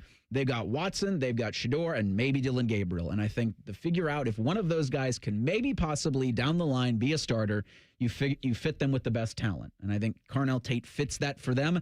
And if it doesn't work out, then you still have Carnell Tate. I think that's a good enough reason to get him at 6. So let me give you this, because I punched in Monroe Freeling as a quarterback prospect in this draft. He would have a relative athletic score of 7.81 out of a possible 10. This would rank him as 238 out of 1,081 quarterbacks from 1987 to 2026. So in case anybody was actually curious about that. Okay. Not bad for a 6'6", 315-pound tackle. Look, 7.8, that's a C. C's get degrees. They sure do. I'm not sure if JSN got his degree from Ohio State, but boy, he sure got paid. We'll discuss that next. Bishop and Friends on the Fan. Spring is hatching at the Columbus Zoo. Join us April 3rd and 4th for Eggs, Paws, and Claws. Snap a pic with the Easter Bunny, meet Egbert, roll into Shelley's Shellebration, and crack the clues in the Explore and Find. It's 2 extra fun days you won't want to miss. Get your discounted tickets at Kroger. It's 2026, the year you achieve your health goals. The Good Feet store wants to help. Trade in your bad feet for good feet. We want to help you walk, run, exercise, and play in comfort this year. Visit the Good Feet store on Polaris Parkway near the Polaris Mall or on Stringtown Road in Grove City. I knew that the first hour and a half of my day was going to be excruciating pain. I mean, it was so much pain, it literally brought tears to my eyes. Dad to a prominent Ohio basketball family, Satch Sullinger was determined to find relief. And that's exactly what happened. QC Kinetics, they are awesome.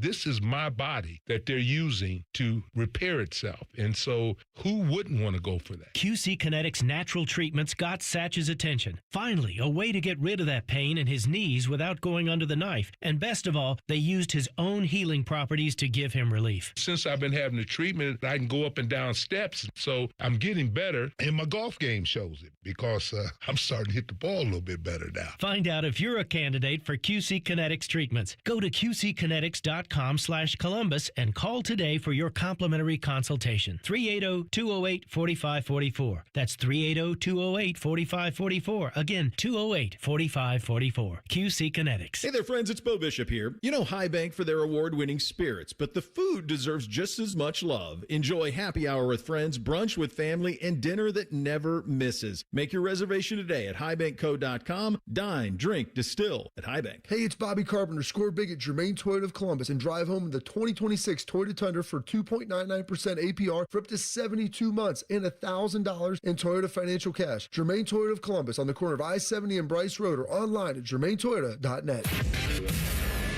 The Fan Poll is sponsored by JT's Pizza and Pub, home of award-winning pizza and 32-ounce Yingling drafts for only $4. 10 feet tall and bulletproof isn't just a saying, it's a way of life. You're listening to Bishop and Friends. Eric Reeser, Joshua Perry, Ryan Baker with you on a Monday edition of the program.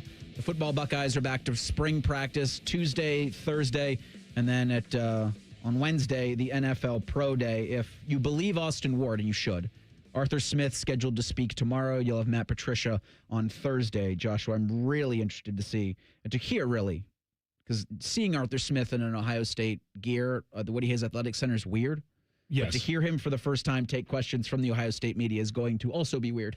I agree. I am super curious at the amount of collaboration, maybe the amount of freedom that he's going to be given. I'm curious how that frees Ryan Day up, like not even on a off-field operation standpoint, but like when he's at practice, like how close does he feel he has to be to the offense on a day-to-day basis? So super excited about that. I know there were people who maybe weren't over the moon about it when it was first announced, but I think if you think about now the brains that are in charge of Ohio State football, men on the football side, there's no way that you can't at least be excited about that aspect.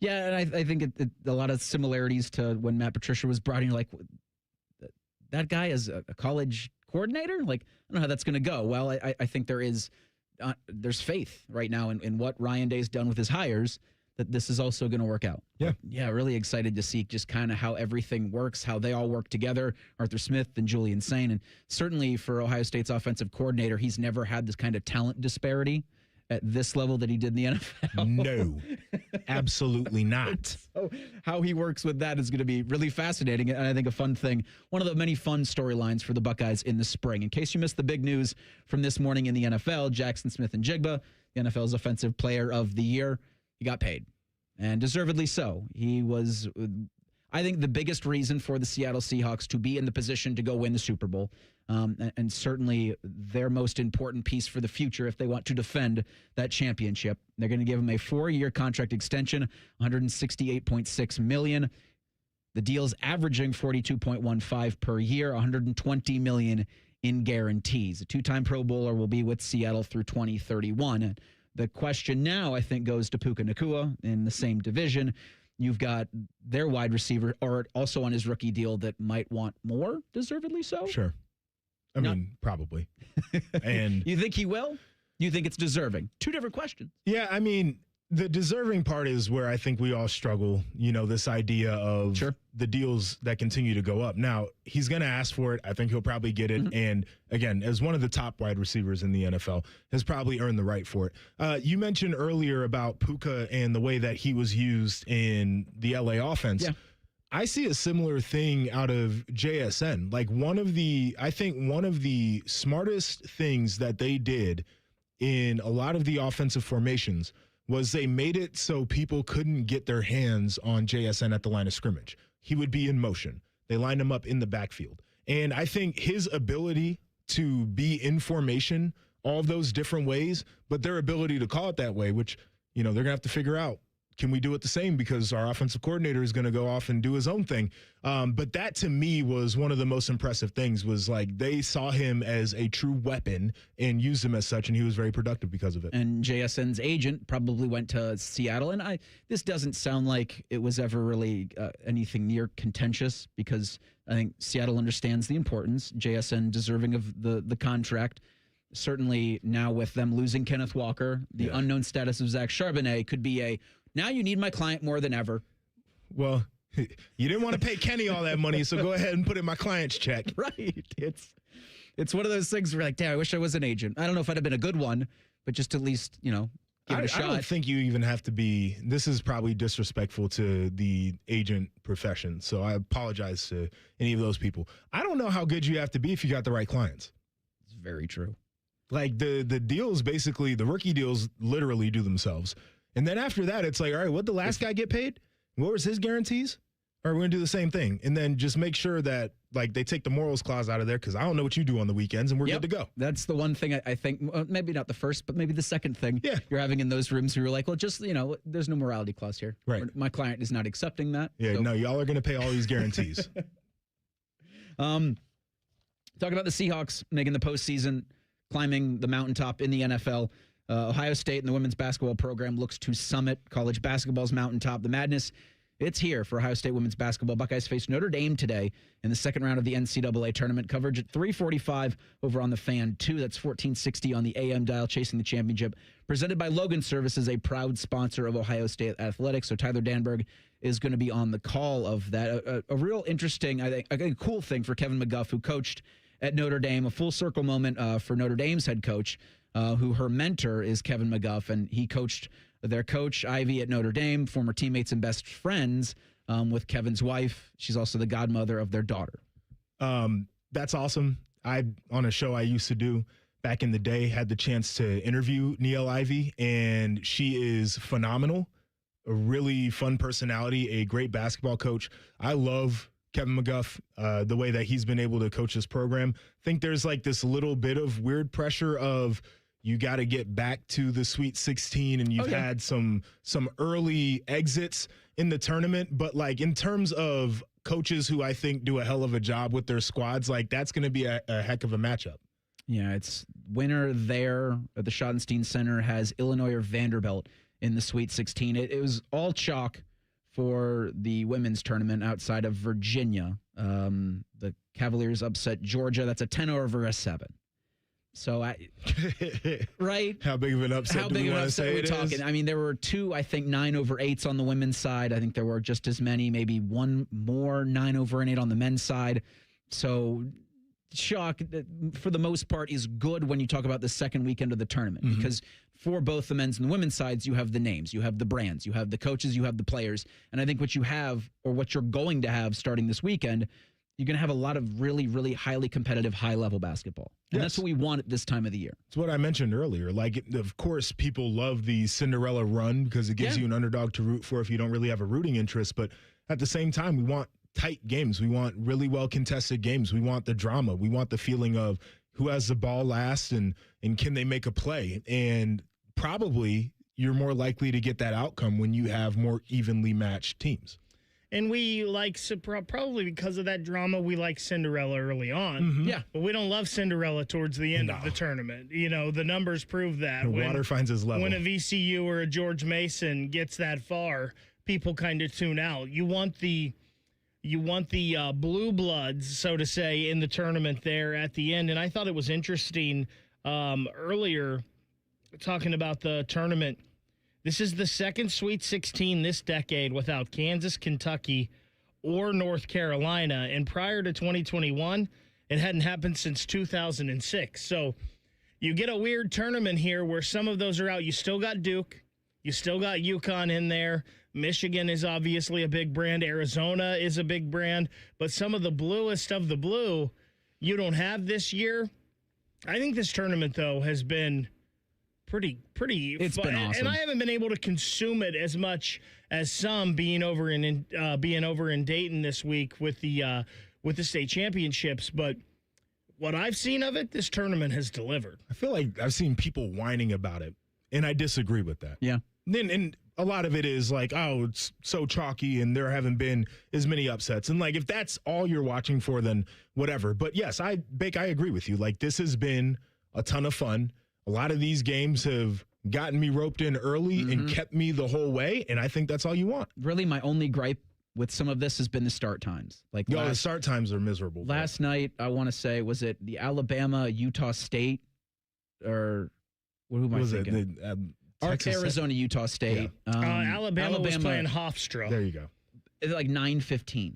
Like, let's what you've got in the Sweet 16 starting Thursday, 7:10 is the first game in San Jose. It's Texas and Purdue. And then 10:05 Thursday is Illinois and Houston. You're the NCAA tournament. If you wanted to put that Texas-Purdue game at 1:10 on Thursday, you're going to get people to tune in. We have to have a broad-scale conversation about placement of games and start times, et cetera, in the postseason for a lot of these sports. Yep. Because I am one of the biggest haters of the Monday night college football championship. And then to your point, like, I guess I am a little bit of an old dude. I've got children. I've got work to do in the morning. Like, I'm not staying up till 10 to watch the start of the game. The start of the game, and that's the scheduled start time. Yeah, I'm not doing that. When the NCAA has their fun graphic that comes out, tip times are approximate. So a 10-10 tip for Tennessee and Iowa State this coming Friday, maybe closer to 10:30. 10-10 tip. And we have a lot of our gripes with this. We don't have enough time to do the griping, but we'll get to three things coming up next. Bishop and Friends on the Fan. File now with TurboTax on Intuit Credit Karma. They'll find every credit and deduction or your money back. File in the Credit Karma app. This Ohio State football spring practice report is brought to you locally on The Fan by Roosters and by your Ohio Kubota dealers. Ohio State football spring practice report. After defensive coordinator Matt Patricia came over from the NFL to lead Ohio State's historic defense in 2025, head coach Ryan Day went back to the professional ranks to address the other side of the ball in 2026, adding Arthur Smith as offensive coordinator. With 17 years of NFL experience, including 3 as a head coach with Atlanta, Day said Smith was the right fit. We spent a lot of time talking about development here and how we develop our guys.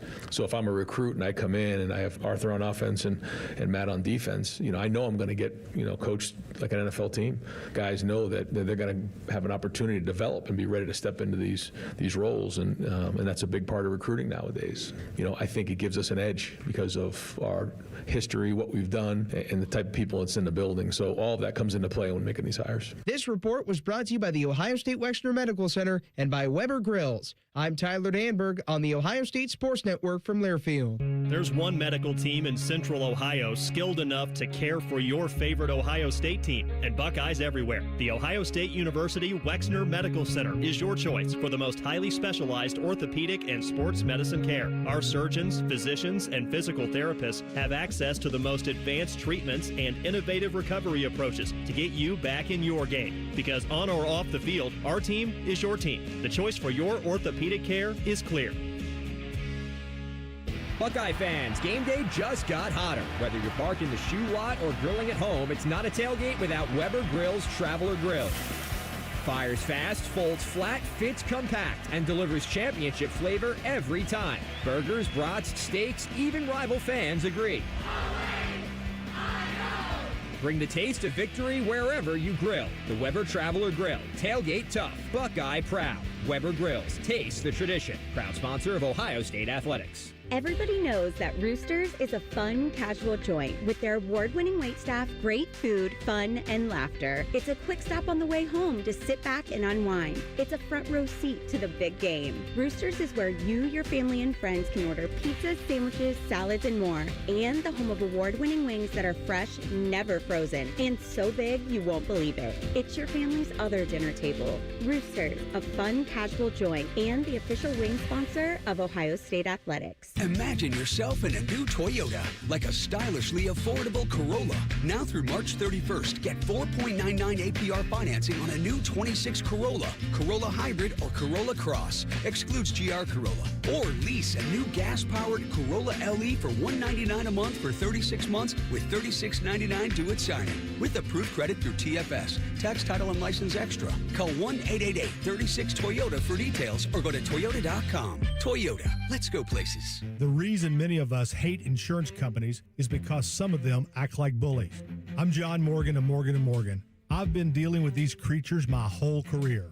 Whether it's a workers' comp claim, an auto accident, or a nursing home or medical mishap, the playbook is often the same: deny and delay.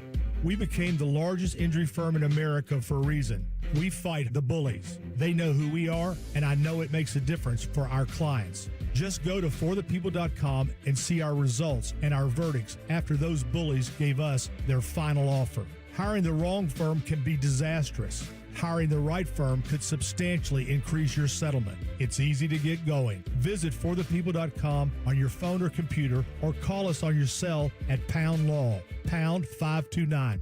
Morgan & Morgan, America's largest injury law firm. forthepeople.com. Morgan & Morgan, Ohio office located at 600 Vine Street, Cincinnati. Prior results do not guarantee a similar outcome. Bishop and Friends is sponsored by Diamond Seller, your true jeweler for almost 80 years. The Fan, Ohio's sports destination. The perfect show for quarter zips and khaki shorts. You're listening to Bishop and Friends. CR, Eric Reeser, Joshua Perry, Ryan Baker with you. Joshua, today is good for me. Hopefully it was good for you. It was great. I certainly enjoyed. Will you do it with me tomorrow? I think I have to. Okay. I've already committed. Come on. All right. If it had gone poorly and you asked me that question, you can eject at any time. I can't. I made a commitment to the club here. All right. Well, I appreciate you. No doubt. And Baker will be with us as well. We'll have Dom Taberry and Jody Shelley on the program. Big Tuesdays with Taberry before the Buckeyes resume spring practice. Or Dom might actually be out there, so it could be a phone with Dom. And what I want to get him to do is be out on the field and take the call while they're trying to do practice. What he's going to do is exactly that. Then he's going to wander onto the field and put the phone up to Ryan Day's mouth. Perfect. Yeah. And if we do have Coach Day at any time this week after practice, we will have his comments on the Fan as well. The Daily Fan poll, sponsored by JT's Pizza and Pub, says with the first 2 rounds in the books, how is your March Madness bracket looking?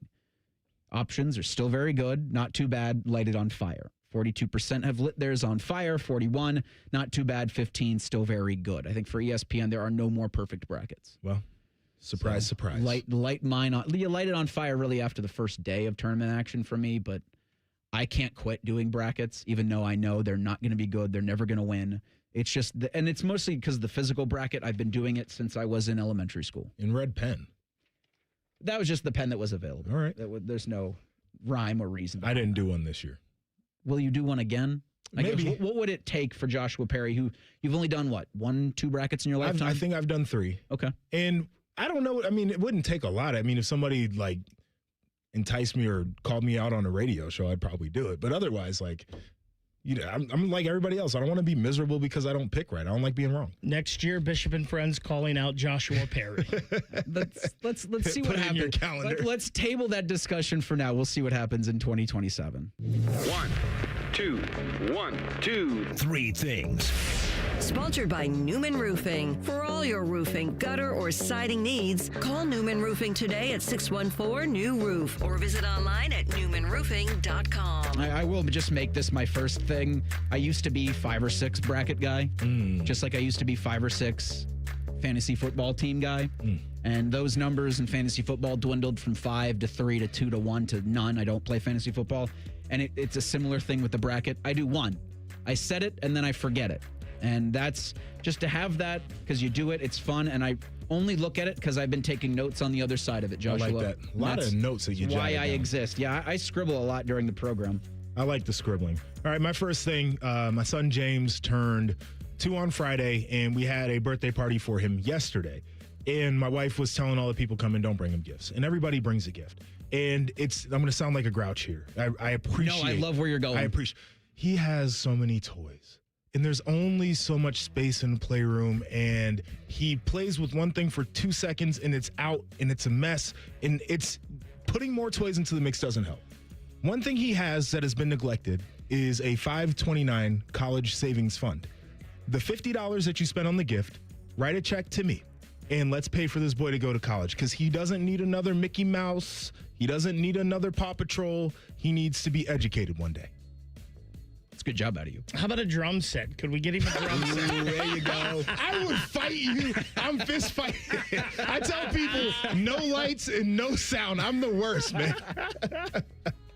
I feel like you always got to slip one of those in there to your buddy's kids. Like, hey, just rub them a little bit. First thing for me, a great 2 weekends, the past couple of weekends with the high school state championships, the girls state basketball championship last week, in the state hockey tournament. And then this past week, being over in Dayton at both places, UD and the Nutter Center for the boys state basketball championship. I still believe it's the most purest form of sport, and it's so awesome to see the jubilation in the kids as they win, and then the devastation of the kids as they lose, and how much they put into it, and how heartbroken they are. And it's so fun to go and see great broadcasters and learn from them just by listening to them, guys that have become friends and gals that have become friends. And it's just those weekends, and there's only 5 of them of the year, but I cherish those 5 weekends every year. Second thing out of me, we need to stop with this, stop the madness. Former Virginia quarterback Chandler Morris is suing the NCAA for another season of eligibility. All right. Now, the reasons for him doing so are very serious. He's citing mental health struggles. Okay. And he does an interview with Justin Williams of The Athletic in chronicling those mental health issues. I just want us to get to a situation where we stop looking for eligibility in the courts, and we figure it out with the coaches who need to get together and say, we're not going to be taking guys past a certain age or guys that have done a certain amount of college football already. Look, I don't want to trivialize anybody's issues out there, but this needs to stop with the eligibility and the judge shopping. I'm with you on that. Hopefully everything is going well for him now, but at some point we got to draw the line on eligibility. My second thing, I mentioned my brother-in-law down in Florida trying to get back from spring break, and we're looking at, alternate plans for him to get back. And I had mentioned a rental car, and he and my mother-in-law were both like, oh, you have to be 25 to rent a car. And I was unaware that people didn't know that Enterprise will rent to you if you're 21. Most of these companies now don't do the 25 thing. They just charge you a little extra money. So in case you didn't know that, 21-year-old, you can rent a car now. I do think with some of them, you cannot rent luxury cars. Which they don't need to rent. Makes total sense. Get a Kia, get your ass home. The worst car on the lot, give it to the 21-year-old, let him drive it. Second thing for me, now that the state tournaments are over, all of my focus, it probably should right now go to my taxes and getting those done, but all of my focus is going to the Columbus Blue Jackets. They've got 12 games here in the next 3 weeks, which ironically, they end their season the day before tax day. But all of my focus is on the Jackets here. 12 games, Reese. If they can win half of those, that would be 6. That would put them at 99 points. If they win 5 of them, that would put them at 97. We said here on the show it's going to take 96 to get in. I think that's very favorable for the Blue Jackets, the way they've been playing under Rick Bowness.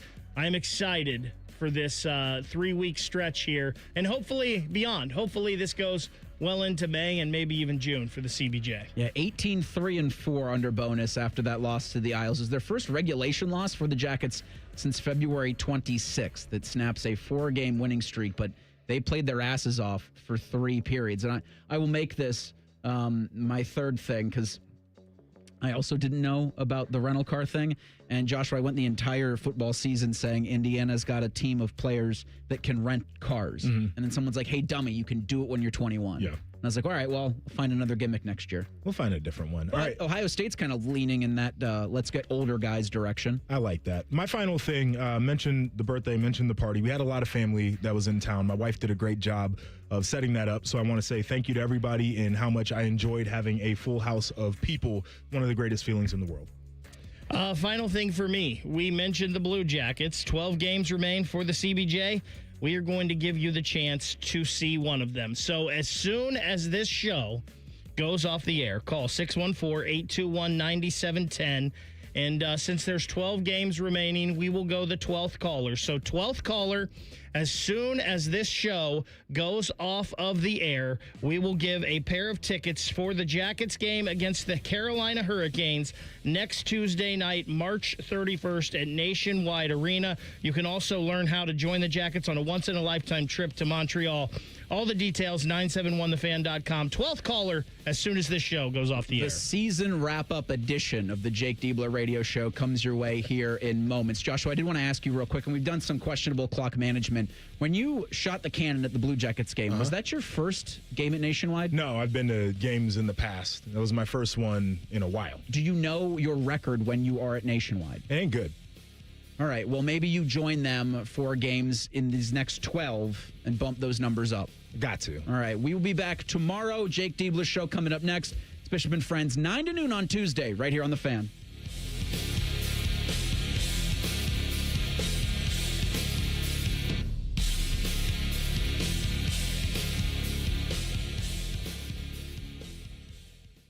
If the sound of another man slammed against plexiglass turns you on, you've come to the right place. Proud to be your home for Jackets